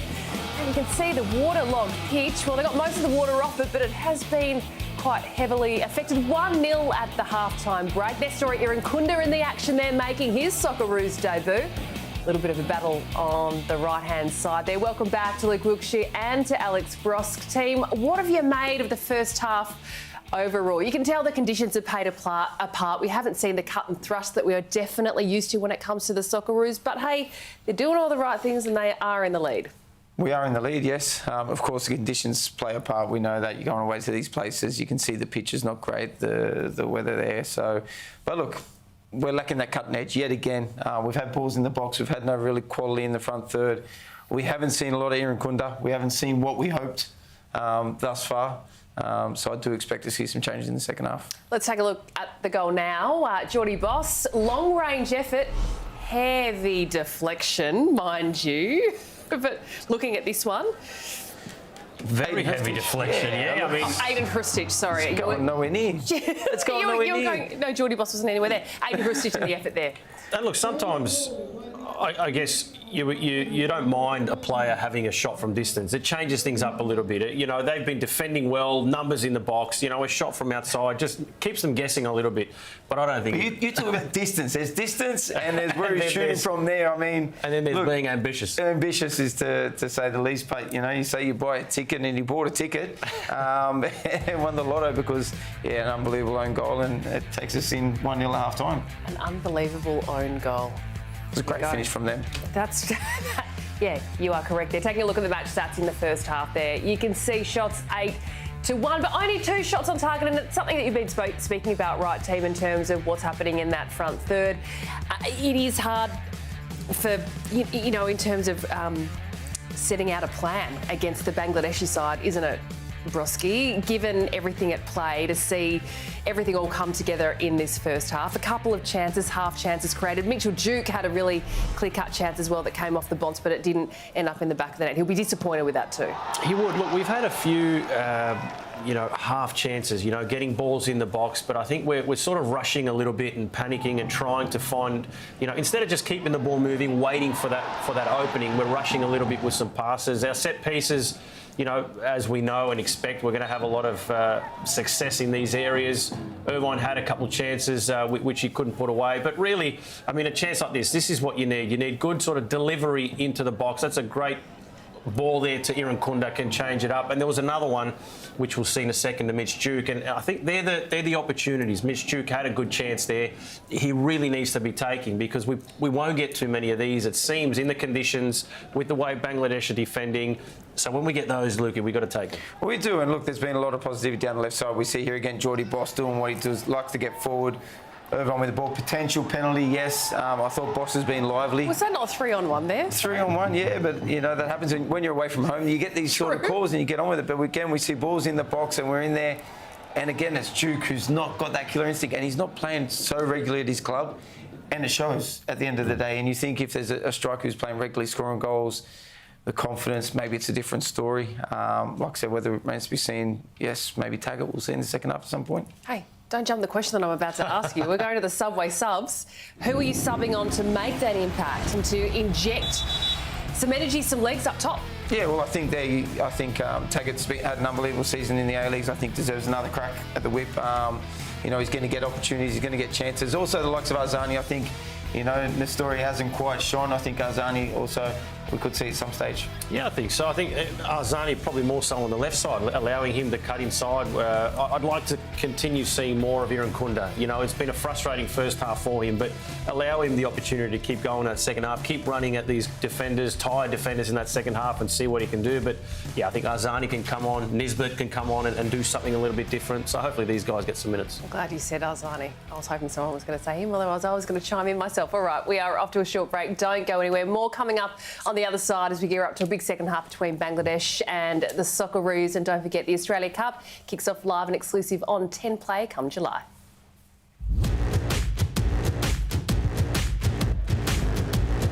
Swings in the cross, teasing for Mileusnic. Give it away here, Taggart, shoot on sight. Oh, Taggart! Moragas, he gets there, the ball in. Stamatolopoulos with Danzaki. He shoots, oh, he arrows it into the bottom corner.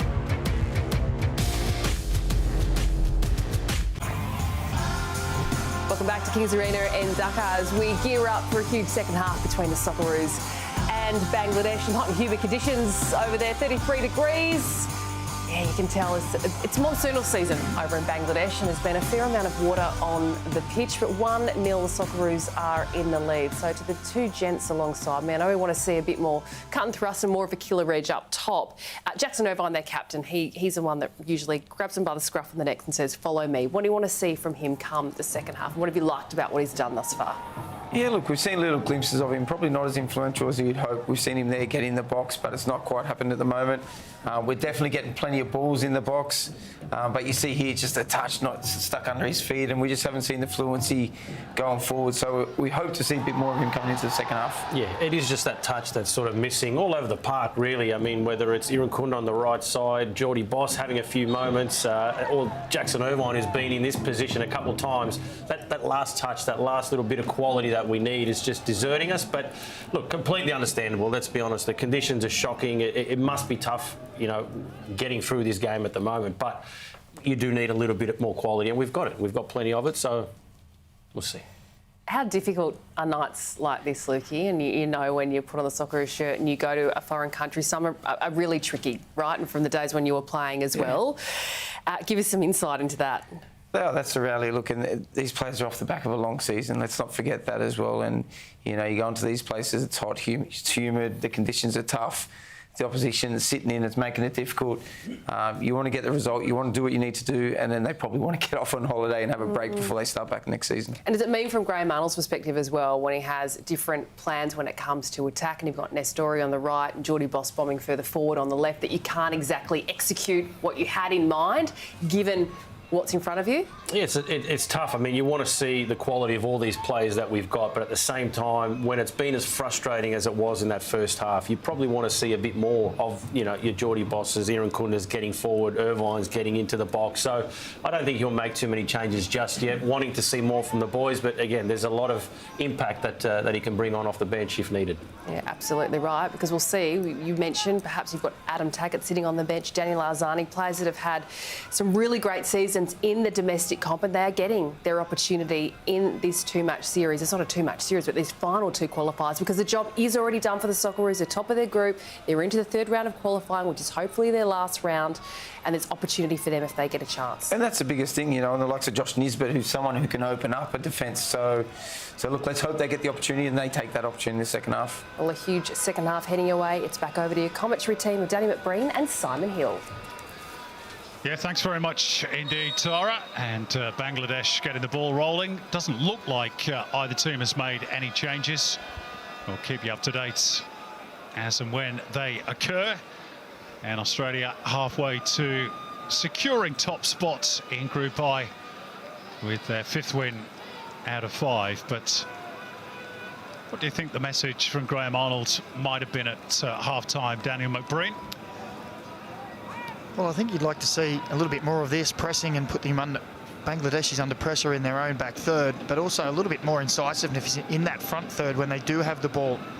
They were a little bit sloppy at times. That man in particular, Nestoria Nkunda, we've seen him one-on-one eyeball with his defender, but chose not to take them on. We're so used to him getting forward and taking players on. I think you just want a little bit more of that really going forward, a little bit more oomph in that front third. And when they have got in position to make crosses, and they have put in quite a few in the first half, but they haven't really been accurate enough.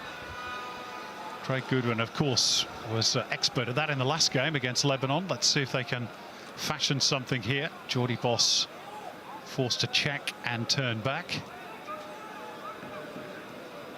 And the square ball for Ryan Strain. Aiden Hrustic directing operations ahead of him. And almost losing the ball, Hrustic, not quite. And he did eventually just get a little kick. All ends in a hug and a smile and an apology from Sohail Rana, which I'm not sure Aiden Hrustic is particularly open to. No, he's not. He was going to have a quick word before the hug came in, and then the hostilities just ramped up a little, but he doesn't look too good, does he? Just holding that lower back. Well, you remember in the last game against Lebanon in Canberra, he was the victim of quite a hefty challenge and had to limp off out of that game as well. Well, he actually got caught, I think 4 times there. The 4th one was one too many for him. And caught 2 right there on that, you can see on the glute or lower back. The first 2 came right in on the same spot. Such a key player for Australia going forward into the final round of qualifiers. That creativity of a true number 10. This little break does give us a chance to remind you that Australia are playing at home in their final game next Tuesday in Perth against Palestine. If you want to go and watch them and cheer them on in your green and gold, then go online and search Socceroos for tickets.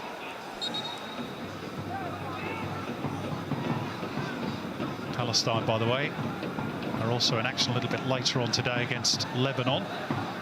That game being played in Doha.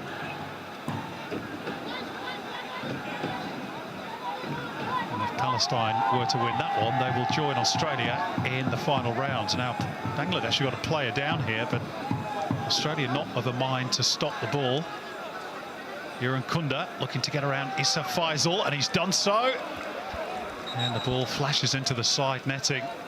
And now the referee will take a check on that stricken Bangladeshi player.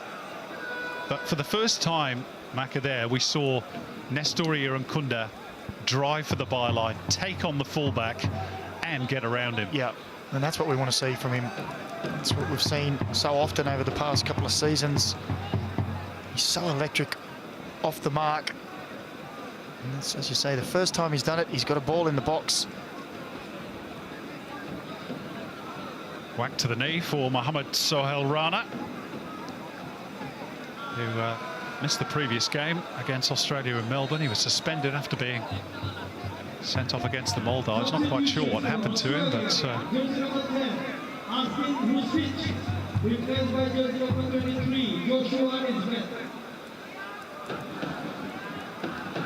anyway, as he receives attention, Australia have made their first change, and Josh Nisbet is on for just his 2nd cap after making his debut in Canberra against Lebanon, and Aiden Hrustic has gone off, probably as a precaution, I'd imagine, after that little whack that he got to the back and to the ankle. Yeah, it looked like that was the conversation as he walked off. Another opportunity for Josh Nisbet in the national team.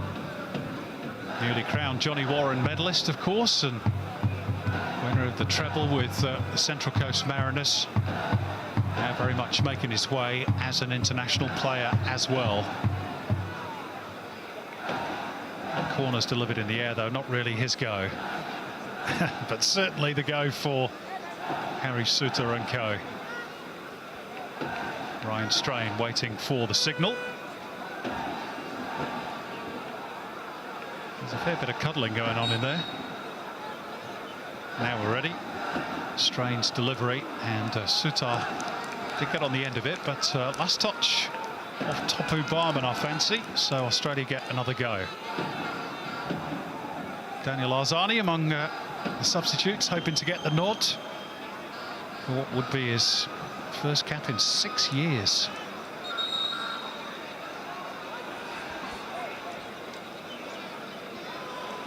And we've got another player down for Bangladesh. And the signal goes out that change will needed to be made.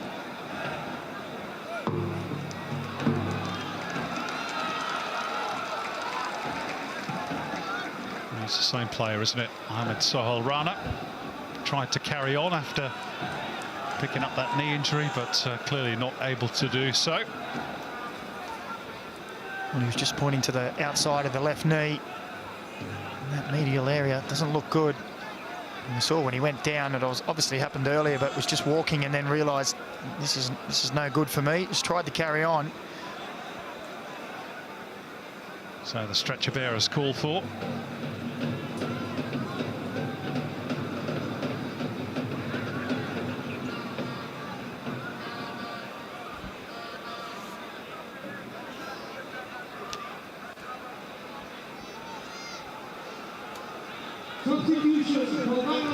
And it's the introduction of the very popular Jamal Bhuiyan, probably Bangladesh's best player in recent memory, on for his 84th cap. The most capped player for his country, and just back in the country after a stint in Argentina. Strange delivery from the corner, a little too flat. Kunda keeps it alive, but only to benefit Sheikh Mosalin. Rakib Hossain goes cross-field, and the Bangladesh crowd will get on their feet as Saad Udin drives forward, and it's not a bad ball into the box, and it needed that steadying hand or foot of Kai Rolls. Otherwise, Australia could have been in a spot of bother there. Well, it was a nice counter-attacking move. It was, again, only one to aim for centrally for Bangladesh.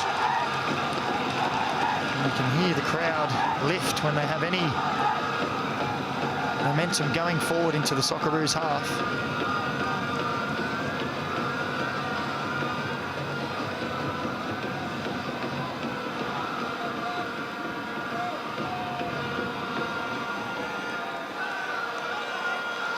It's a little bit careless from Jackson Irvine.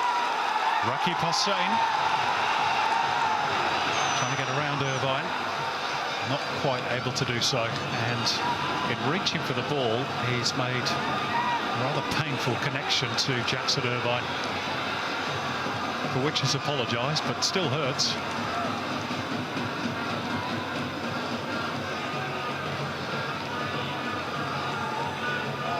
And hopefully that's one that Jackson Irvine can just walk off. Obviously painful in the moment. I don't think he particularly wanted the ball either. But he's worked hard, hasn't he, Rakib Hossain up front?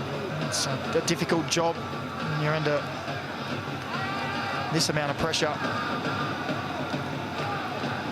Yeah, and he's had decent support at times, and they've got the ball from Sheikh Mosalin. It was a 5-3-2 they're playing, Bangladesh. The problem has been really getting support in numbers when they do get the ball to go forward. Perhaps understandably, because doing all this defensive running is tiring work, particularly in these conditions. Strain.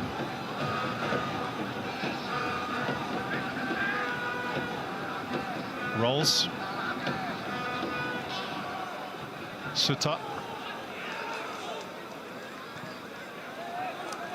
A bit of space here for Ryan Strain.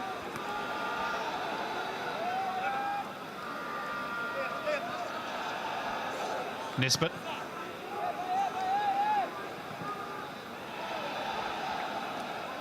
Rolls.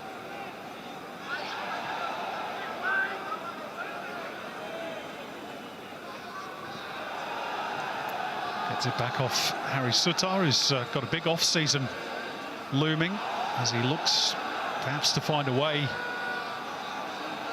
find a new club away from Leicester City, where he's played just 98 minutes all season in their promotion-winning campaign.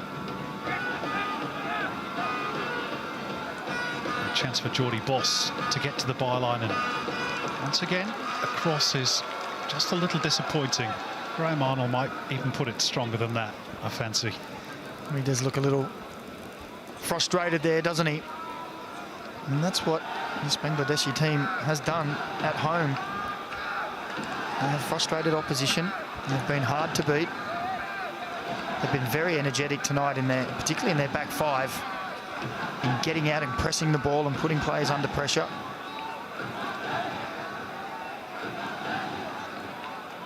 Just got a shot of Javier Cabrera there. There is a bit of an Australian link to the Bangladesh coaching position. It was formerly held by Andrew Ord for a brief spell a few years back.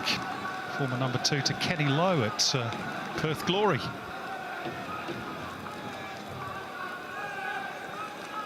And there is actually an Australian player who plays in the local competition as well. Aaron Evans, formerly of Canberra, Croatia. It's a small world, the football world. Iran Kunda, good touch to get around the fullback. Lovely stuff. It's just the finish that's missing and deprives him of a debut goal. But that's better from Nestori. Yeah, he's already been better in the second half, hasn't he? And again, wonderful first touch.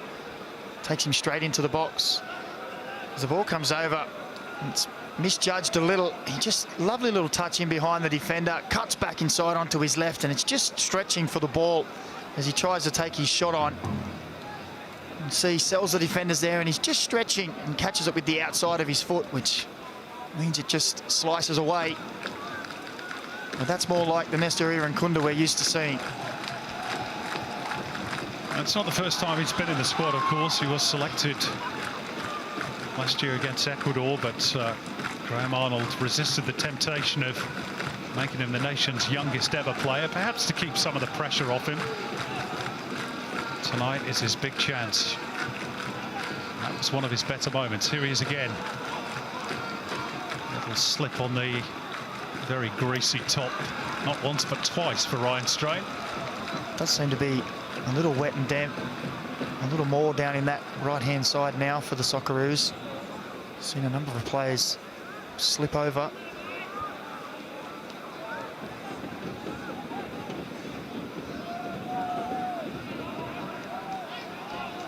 And it could be said that obviously that makes it a little bit more difficult for the likes of Irankunda to take off, change direction.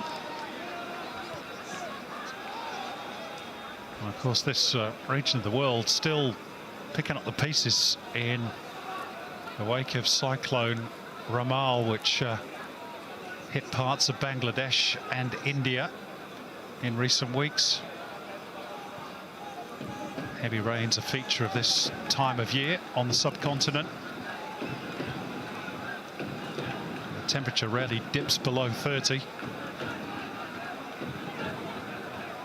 It's one of the reasons why the Socceroos went to Thailand to prepare. Similar sort of conditions.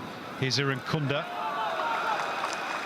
Held up by Issa Faisal, who stuck manfully to the task this evening for Bangladesh.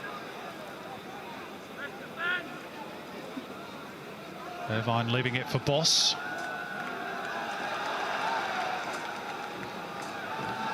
Sohail Rana unable to get a foot in. Sheikh Morsalin can. And now Buyan's lost out to Boss. Around the initial challenge of Mohamed Rudoy. And Boss earns Australia another corner. Is that their 9th, Macca? It is. I'm sure we'll see the Socceroos crowd that 6-yard box again. Haven't been able to find the right delivery or final touch in the opening hour. Well, set pieces have been very profitable for Australia over the last year or two. Javier Cabrera will know that, of course. And I've trained for that all week. Ryan Strain sends up the signal, gives it plenty of air, but there's nobody at the back post.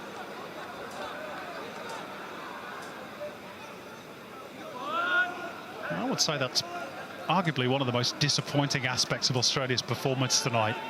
The crossing in general play and particularly from set pieces. Yeah, I'd agree. You definitely have a height advantage. It's the right delivery. And you talk about Craig Goodwin. We know how he can put it right on the spot.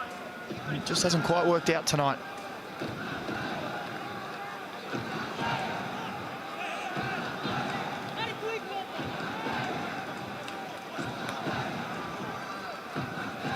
Yengi couldn't quite dig the ball out under pressure from Sohail Rana.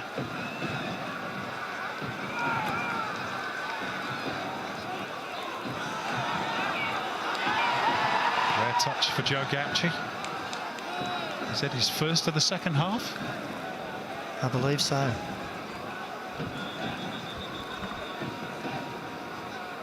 Irvine.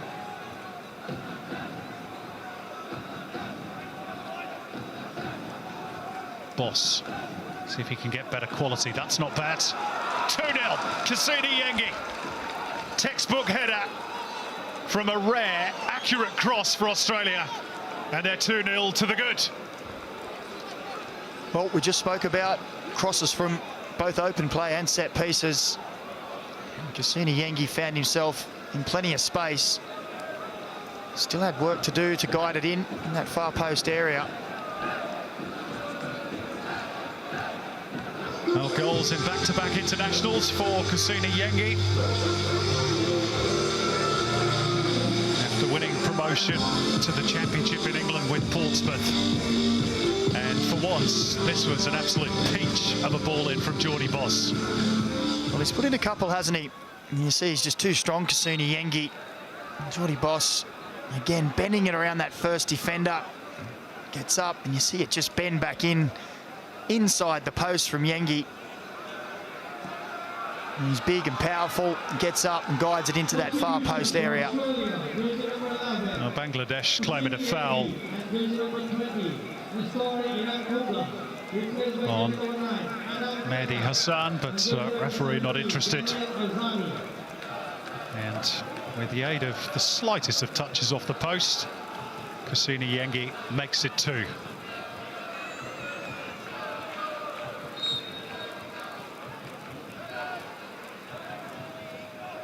And that was his final touch of the ball in the game, Cassini Yengi. He's been replaced by Adam Taggart.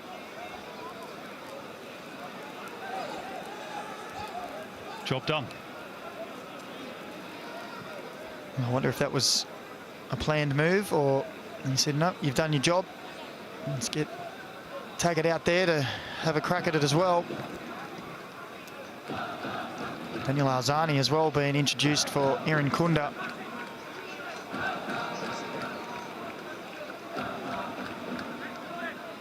So fresh legs on heavy pitch. Goal for Australia. There's number 11, Cassini Yengi. Here's Strain. Daniel Arzani's last cap came under Bert van Marwijk at the World Cup 2018. He's quickly into the action here, but quite able to thread the ball through to a teammate. It just goes to show how quickly a career can get away, doesn't it? Here's a chance from long range, but fired well over the top by Metcalf. Well, it does, and it's a great story. And the fact that he's brought himself back from where he ended up. You have a move, you have a bad injury, a couple of bad loan moves that don't work out, and all of a sudden you find yourself thinking, well, could be the last opportunity. And there was talk of that at the start of this season as he went to victory. It hadn't been working out, as we see a replay of Metcalf's strike there. But he's worked hard, Daniel Arzani. You've seen him, he's improved on his defensive aspect. As the season's gone on, he's started having more of an impact in that front third area as well. Loves to take on players, and you sort of have a vision of yourself, of the Socceroos in the next couple of years. If he was on one side and Aaron Kunda on the other, well, some really two great attacking outlets down the flanks. Hey? Yeah. Meantime, Tariq Kazi is struggling with cramp. Mentioned he is a naturalised player for Javier Cabrera. His grandfather actually fought in the Bangladesh Liberation War of 1971, but Kazi was actually born in Tampere in Finland, played for their junior teams before opting for the nation of his heritage. And he's been a key part of that back five that has kept the scoreline respectable. They won't want to lose him. Mehdi Hassan, incidentally, in the foreground, a picture there before we cut to the stands, has now officially been accredited with the own goal in the first half. So Aidan Frustic denied a first goal in 2 years. Well, you did keep checking every 2 minutes to see if they were going to change, update that. Well, I thought surely.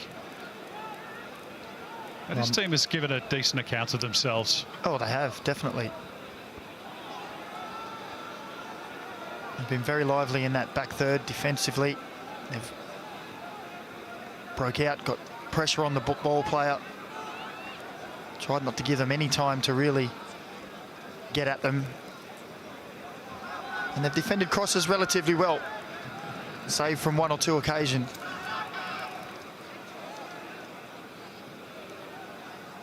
Whole host of qualifiers going on throughout the continent tonight.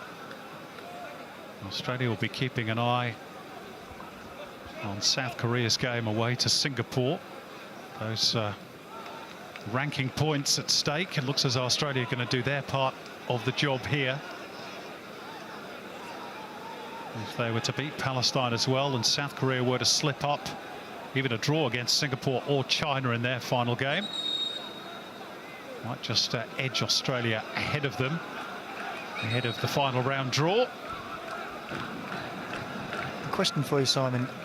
Does the scoreline have any effect on, or is it just wins, draws and losses? That I couldn't tell you. Tariq Kazi's going to have to be replaced here, I fancy.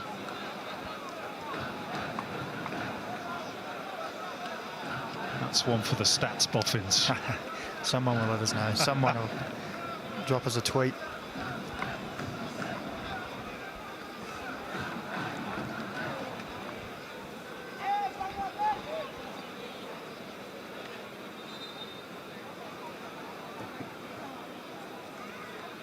So another delay for the injury to Tariq Kazi.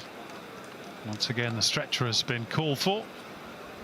I think it's just really a case of cramp for the central defender, but obviously if it becomes too much, then Bangladesh are going to have to make a change.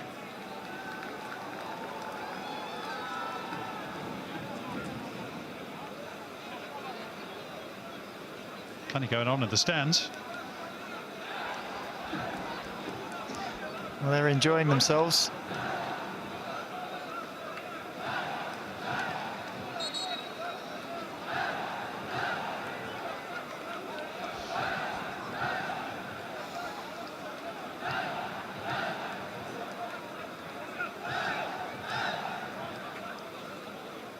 So on we go with just over 20 minutes remaining in Dhaka.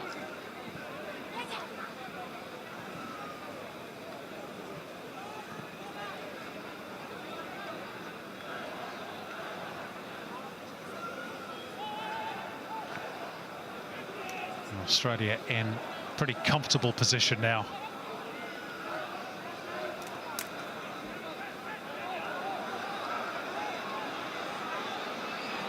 There's Jamal Bouyan. He's looking desperately for an option. Hasn't quite worked out for Bangladesh. Nisbet scampers away. The cutback should be 3. Adam Taggart got a little too underneath it and lifted it over the crossbar. Oh, you said it, Simon. Should be 3. It was a great cutback from Josh Nisbet. Taggart just got underneath it and lifted it over the bar. Well, Adam Taggart, obviously the Golden Boot winner in the A-League with Perth Glory, which is no small feat, given that they finished bottom of the league. Our apologies that we have just lost pictures for the moment to Dakar. We'll try and get them back up and running just as soon as we possibly can. Does give us the chance, though, Maka, to recap on Number 22, what we've seen replaced by jersey number 12 in the second half. Hussein.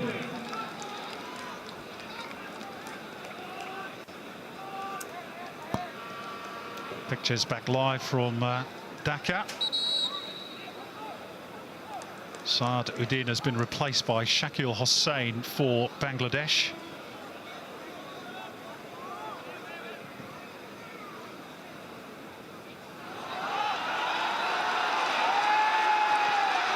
Maybe a chance brewing here for the home side. Sheikh Morsalin looking to get a shot on goal. Well, they've earned a corner, which is their first of the game.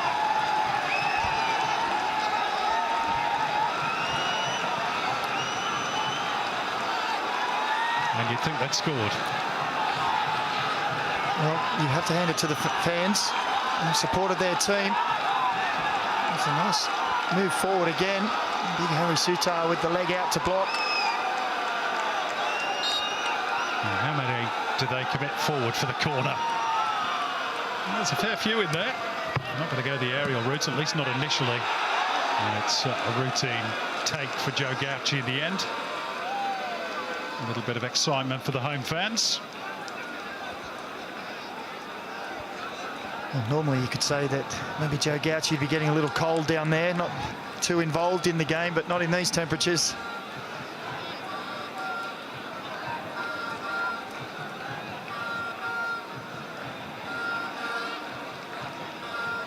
And the question I was going to ask, Mackerel tried to ask, and we saw the substitutions happening, was whether Graham Arnold will be satisfied, whether Socceroos supporters will be satisfied with what they've seen so far today. Oh, look, I think there'll be genuine frustrations. It's clear that they were always going to come and dominate this game, but there hasn't been too much cut and thrust in that front third. It's a good lead by Daniel Arzani to keep the ball in play. And then a slip at the crucial moment, which was unfortunate. Sort of indicative of the state of the pitch. Arzani will cross nicely now, though. Only partly dealt with. Geordie Boss gets around one defender. But the ball was behind all the attackers for Australia. Strain to send it back in. Back out again by Topu Barman.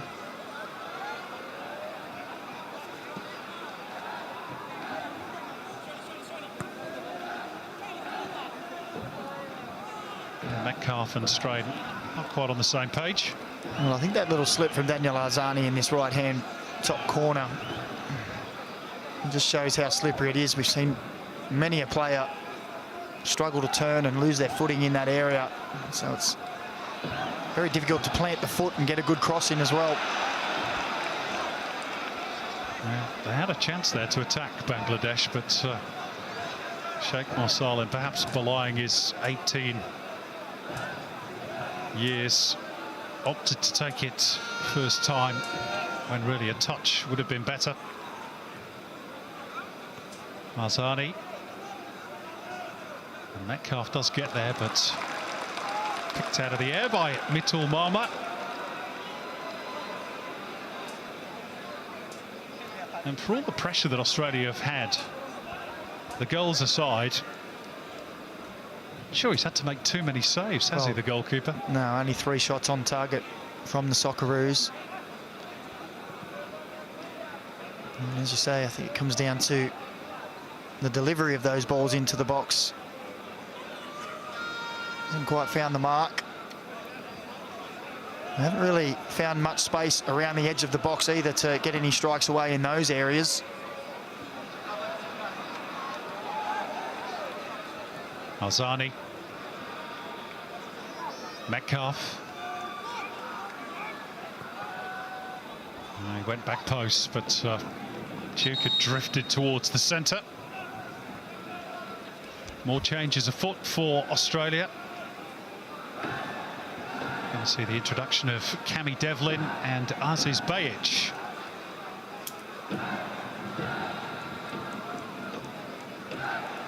Geordie Boss, you'd imagine, would be the natural man to make way for Bayic. Today at Bosho Kings Arena is 5,227. Well, everybody's feeling it out there, taking the chance to have a bit of a breather and stretch the legs out.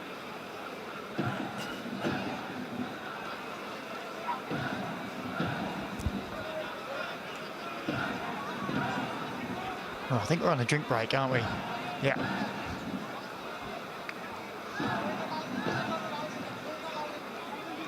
Good to know it's not just in the A-League we have the drinks breaks. Well, they're used to that, of course, in this cricket-loving country. Jackson Irvine's race is run for today. 22, Jackson Irvine, and jersey number 8, Conor Metcalf, replaced by jersey number 14. It's not Geordie Boss coming off, it's Conor Metcalf. So Aziz Bayic, who of course has been on loan with Al Nassr in Saudi Arabia, Cristiano Ronaldo's club, but hasn't played for a while because of injury. He's introduced.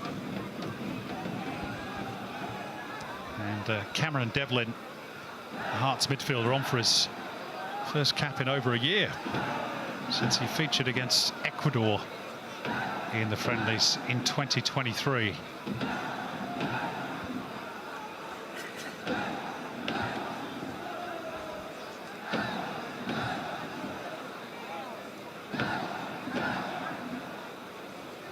Strain.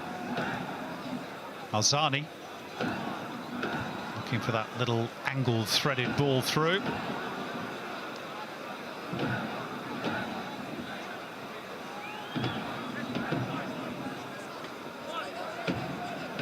Strain again. Does find the little pocket for Alzani, but he's hustled out of it by Issa Faisal, who's probably been close to Bangladesh's best today at left back.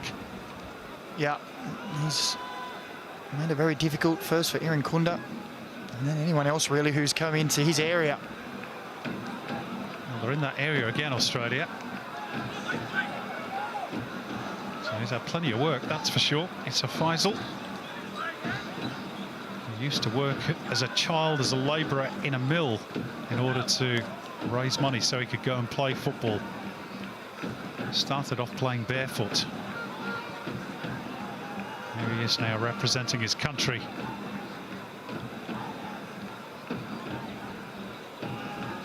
And up against a kid who's about to sign for Bayern Munich. Yeah, so many different stories in the football, world aren't game. they?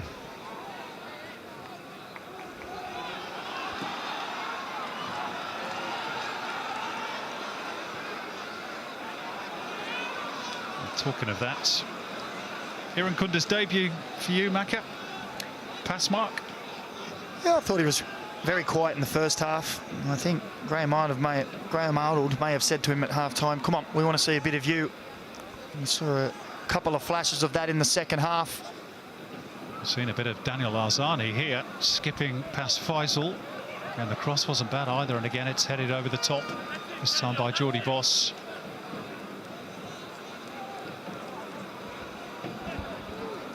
The crossing has improved in the second half. Yeah, it has. Unfortunately, the finishing hasn't. I think Geordie Boss there's probably on the stretch a little there, trying to get up.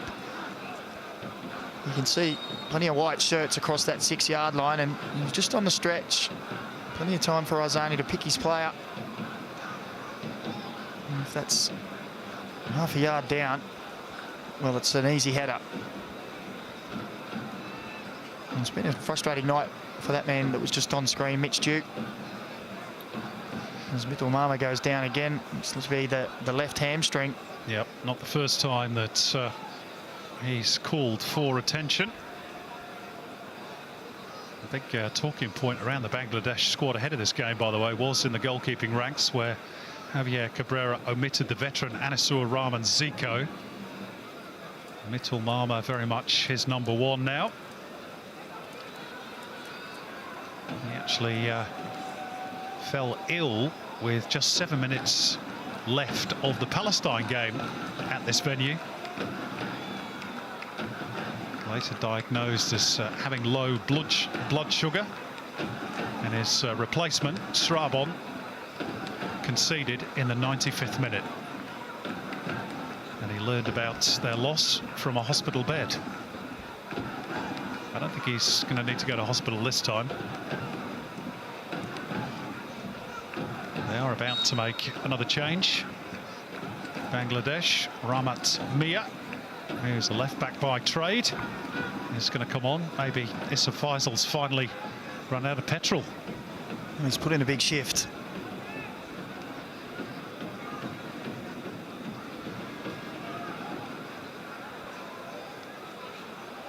Of course, that was a strong challenge, but a fair one. And Rakib Hossain will race after this one and gets a throw.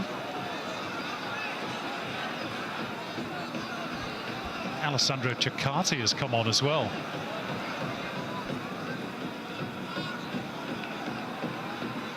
We'll confirm that in a moment. It's a throw-in off Aziz Bayic.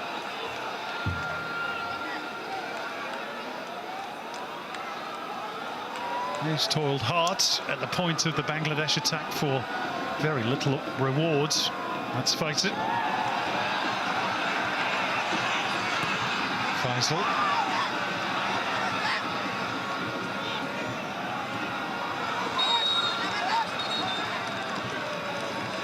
And Jordi Boss gets chopped down for the second time in as many minutes, and it's the first yellow card of the game. And it's gone to one of the substitutes, Rimon Hossain. Here's another one about to be made, and yep, Issa Faisal, who's battled manfully today, gets a break, and Ramat Mia replaces him. Good shift by the left back. Yeah, it was one of their best tonight.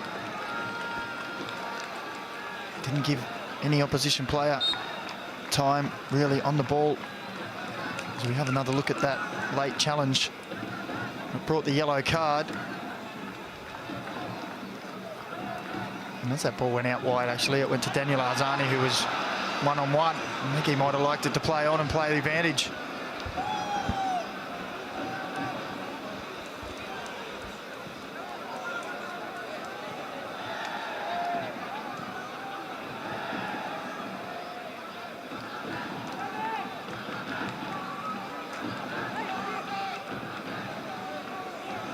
Confirmation of that caution for Rimon Hossain.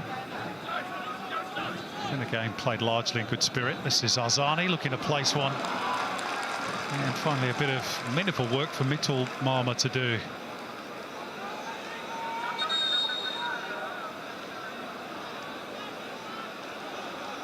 Daniel Arzani frustrated with the constant delays to the game.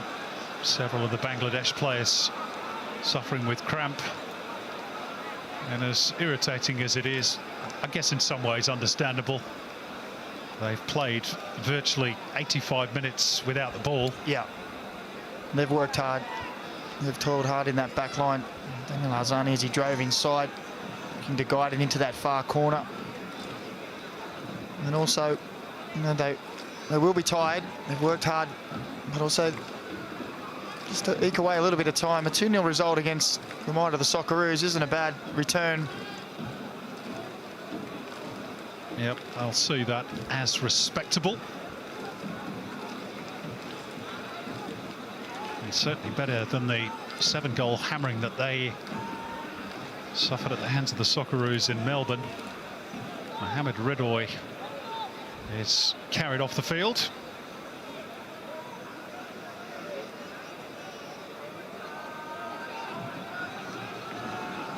And we're into the last 5 minutes, but there will be a chunk of time to be added on, you'd think.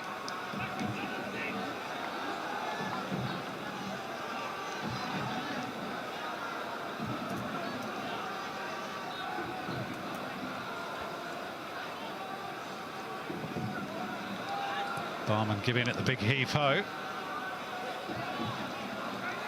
Stolen back by Rakib Hossain.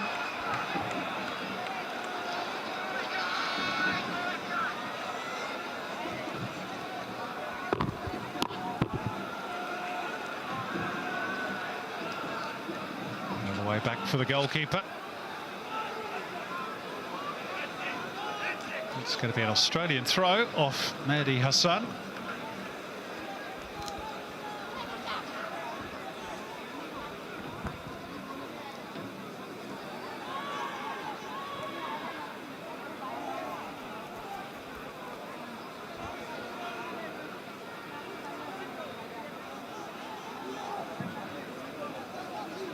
I did wonder whether Alessandro Cecchati had come on. Maybe I was mistaken. Yeah, I don't think he is.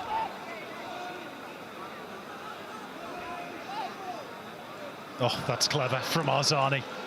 Beautiful nutmeg.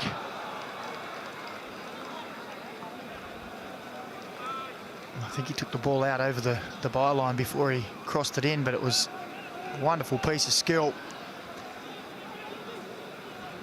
He looked to have just switched off, and all of a sudden, a little dink through the legs.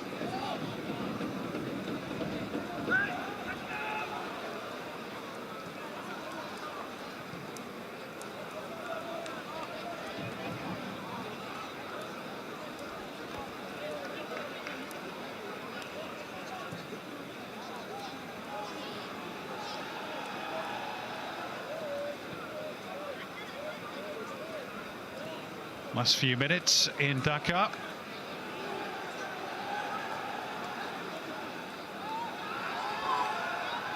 Australia are going to win the game. It's just a matter of how many. Arzani jinking this way and that. Can he find the cross? Not quite. Wow.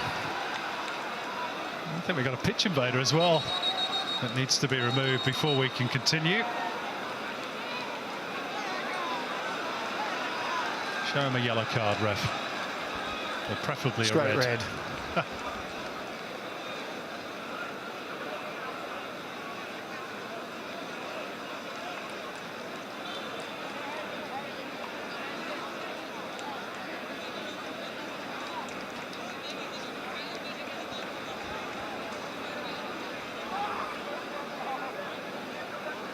Well, Bangladesh fans will perhaps be encouraged by what they've seen today from their team. Battling performance. Maybe Hamza Chowdhury to come in September. Promise of better days ahead. Well, they've certainly enjoyed themselves, haven't they? They've helped to push their team on as well, with good reason. It's been a spirited performance from their team. That's lovely feet too from Rakib Hossain. Sheikh Morsalim. Charged down though by the ever-willing Josh Nisbet. It's the sort of dirty work that he does every week for the Mariners.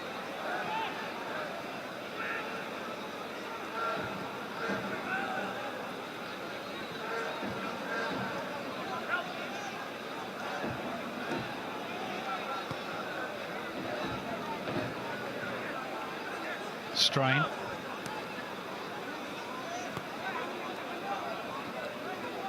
Moved it on a little bit too quickly for Cammy Devlin. Saleh forced back towards his own goal, and Metal Marma to put his boot through it.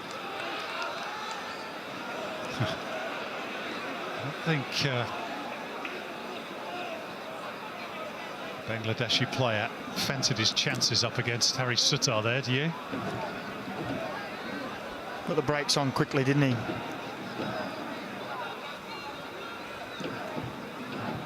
Mohamed Ridoy was the man who looked up and saw 6'6" of Harry Sutar in front of him as we move over into 3 minutes of added time. And Australia add a third goal. No way through for Taggart.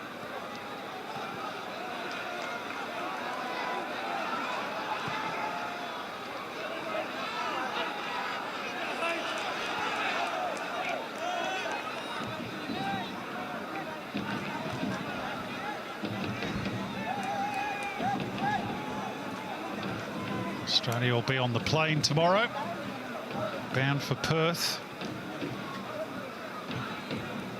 where Palestine awaits the final engagement in the second round of qualifiers, but with the Group 1.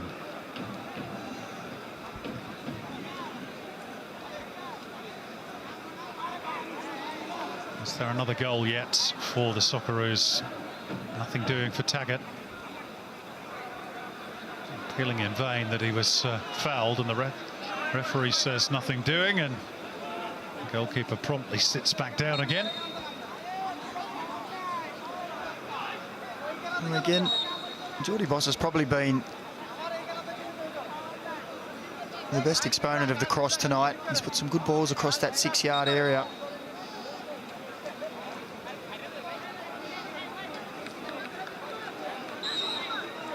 Well, by my reckoning, I think this is the third time that the goalkeeper's dropped down to his haunches. I know we're late in the game, but if he keeps doing it, surely you've got to tell him he's got to go off.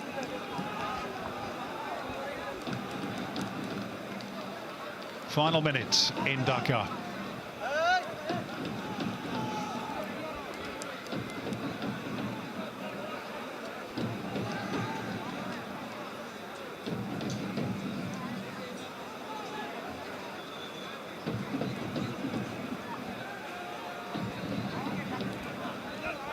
Australia finishing the game as they started in almost total control. Arzani's cross is headed away.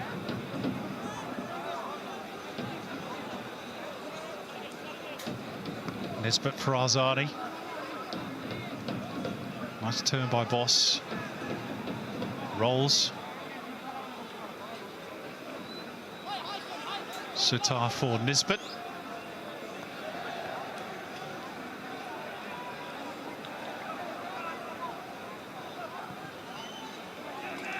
Three minutes of stoppage time is now up, and the Singaporean ref says that will do. Well, difficult night in some ways. The conditions didn't help. Bangladesh fought a tough rearguard battle, but as expected, they were outclassed, although not necessarily on the scoreboard. The Socceroos making it 5 wins out of 5 as they head back to Perth to finish off round 2 of the qualifiers against Palestine on a winning note. Sterner test to come in the final phase. They have breezed through this group. They are Group I winners. Goals tonight from Kusini Yengi in the second half after Hayden Frustic's effort in the first period had been deflected in by Mehdi Hassan. And although Australia knocked at the door on plenty of occasions in the second half, they could not add to their tally. But they get the win, and that was the bare minimum. They've got some minutes into players such as Nestor Irankunda and Daniel Arzani, 1 or 2 others, Josh Nisbet as well. But I'm sure Graham Arnold will just be a touch frustrated. They couldn't add a few more goals to put a big exclamation mark on tonight's performance. But that's how it finished in Dhaka. Bangladesh 0. Australia 2. Well, it is job done. Tick the box. 5 wins on the trot when it comes to Group I and sitting top of the qualification table. Luke Wilkshire and Alex Ross. You can't sugarcoat it. The lights have gone out at the stadium. Well, the lights nearly went out for the players. It felt like that across the entirety of the 93 minutes or so.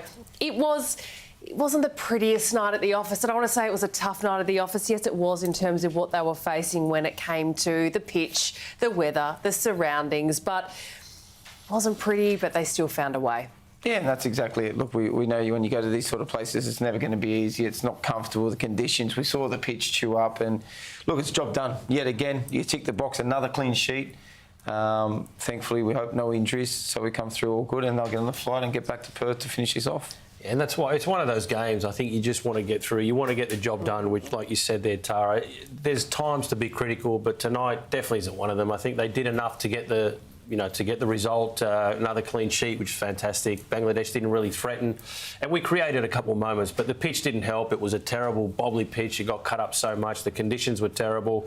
I think the big test will come, and not in terms of opposition, but in terms of the style of play, the attacking flair we want to see the next game at home. If you think about the contrast between just the pitch itself and the 33-degree heat and the humidity, and then you think about a gorgeous, pristine HBF Park. It is a football stadium, and it'll be crisp weather heading into winter. It's going to be completely different when it comes to footballing conditions. And the positives, I guess you can say, it's Nestor Irankunda making his Socceroos debut, Daniel Arzani back in the fold for the first time in 6 years. And we're going to take a look at the goals now. Aiden Hrustic getting on the score sheet, and these are players that are coming back. Aiden Hrustic is the second time we've seen him since the World Cup in 2022. So great to see. It's like players getting the time in their legs. And it's just that welcoming back into the fold of the national team setup as well and getting on the park. It's great to see him back. Very generous if you're going to give him this goal, because for me it's definitely an own goal. But, maybe an assist from Aiden. Look, it's ambitious to strike from distance. We know he can hit from distance, but that was pretty ambitious. But a thankful and lucky deflection takes it into the goal and puts us in front. But it's great to see him play. Like you mentioned there, it's great to see the story make his debut. I thought Arzani was lively when he came on, Broski. I thought he showed some glimpses in rather dull affair. Yeah, he did. And with those changes, I mean, we were speaking during the game, Luke, those combinations take time to gel and to come together. So a pitch like tonight doesn't help, but it's good that these guys are getting minutes together. Players in good areas. I mean, Yengi, it's a fantastic header for his goal there. A great delivery as well, which in the first half we weren't getting a lot of, but good. This shows, good delivery, good finish, back to the far post, and it's 2-0, and again comfortable. So again, great seeing a lot of these guys get the minutes that they need to get, minutes alongside each other. But yeah, I'm looking forward more to the next game, Palestine at home, like you said, Tara, in better conditions, better pitch. I think we'll see a much better, much crisper performance. Gorgeous delivery that we're seeing over and over again off Geordie Boss's peg, but as well, I thought that was a really interesting header. It was pretty acrobatic. Look, a fantastic ball from Boss. We know that quality he's got, but I thought it was a great header from Yengi. Look, 2 goals in his last 2 international games. Now he'll get some confidence. Any striker that's watching there, you see the control. He didn't have to. He used the pace of the ball, guided it back across goal. Was a perfect header for me.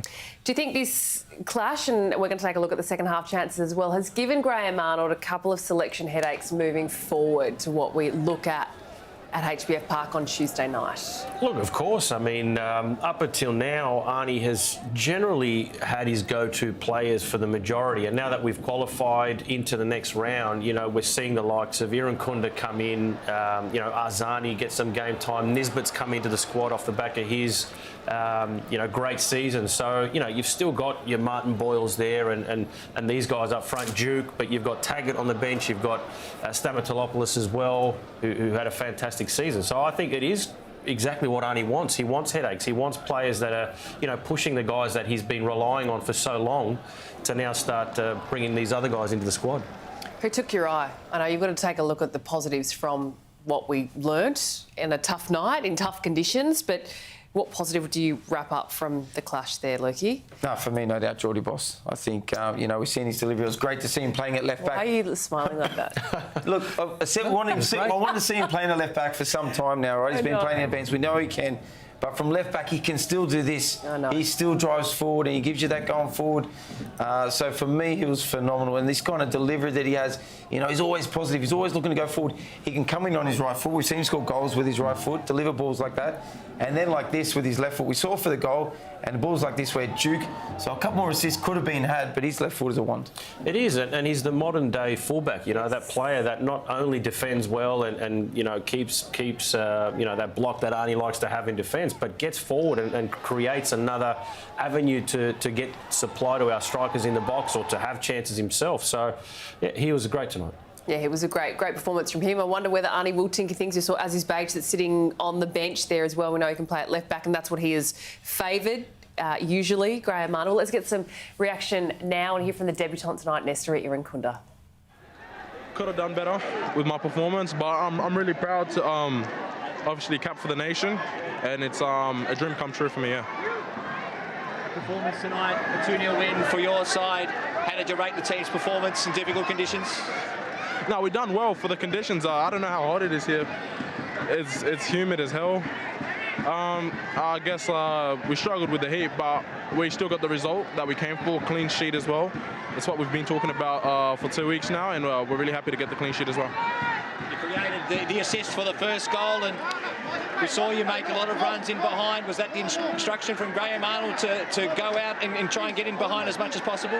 Yeah, that was the instructions from the coaches. I reckon it was just my decision making that kind of let me off, but I did do the right thing sometimes, and obviously there's still space for improvement, and hopefully I improve soon. Yeah. Got pretty close too with a shot on the left. Wasn't too far away. That was a good action, wasn't it? Wow. Nah. Yeah, no, I'm really happy with that. Yeah, obviously, as I said, I just got to keep working, and the reward will come. I'll get a goal, and hopefully many more as well. What have you learned most in this week that you've been in camp? No, I've learned a lot, to be honest, and I can't really think of most of it right now, but it's been a lot.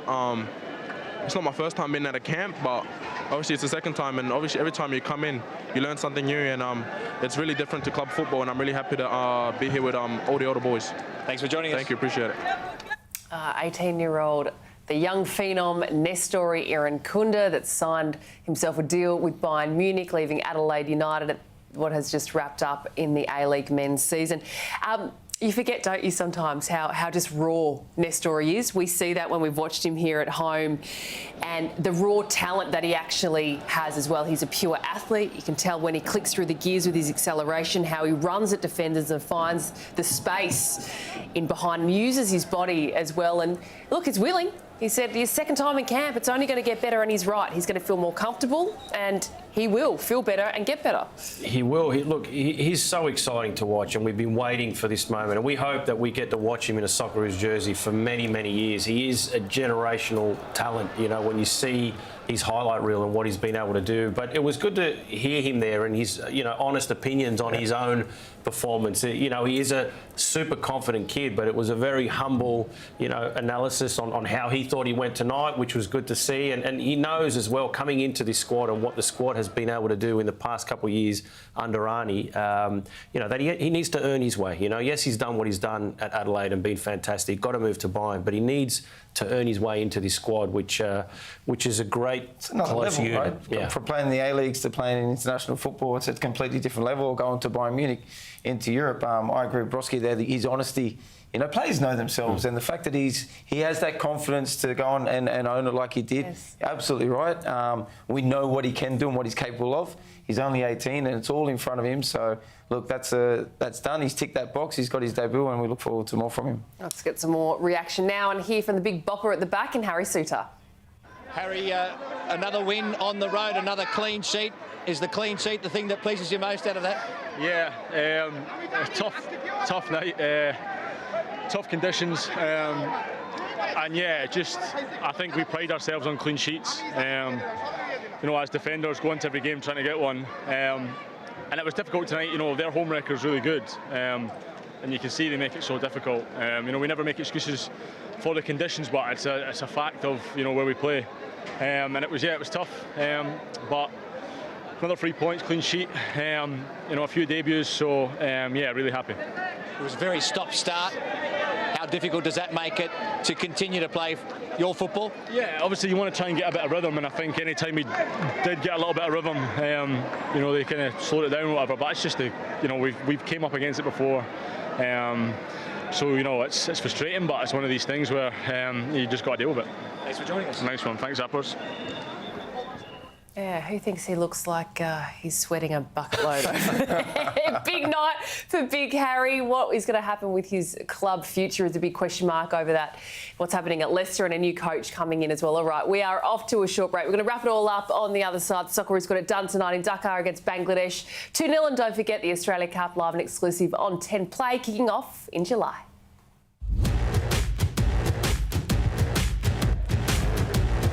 Swings in the cross. Teasing for Milejusnic! Give it away here, Taggart, shoot on sight! Oh, Taggart!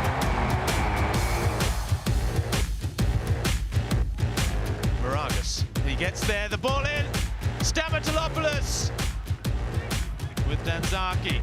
He shoots, he arrows it into the bottom corner.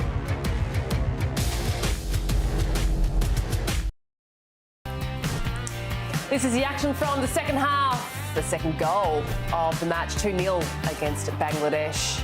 What a rise that was from Cassini Yengi, and a gorgeous ball off the boot of Geordie Boss. Great to see that combination. Geordie playing on the left-hand side, bombing forward, and Cassini Yengi in the box starting yet again. He scores a goal in back-to-back clashes, so a good performance from him. Well, let's hear what the head coach thought of it and hear from Graham Arnold now. Well, Graham, another win on the road. How did you assess the team's performance? Yeah, I'm really I'm happy. I think I lost 5 kilos there tonight on the sideline, and yeah, the boys did well. You know, what people don't understand probably is, you know, the humidity here. You know, it's about 43 degrees. But Nesta was very good. He's obviously got a lot to learn and a long way to go. But, you know, it was great to see him on the pitch. And Kusini Yengi scoring back-to-back games now, another young striker coming through.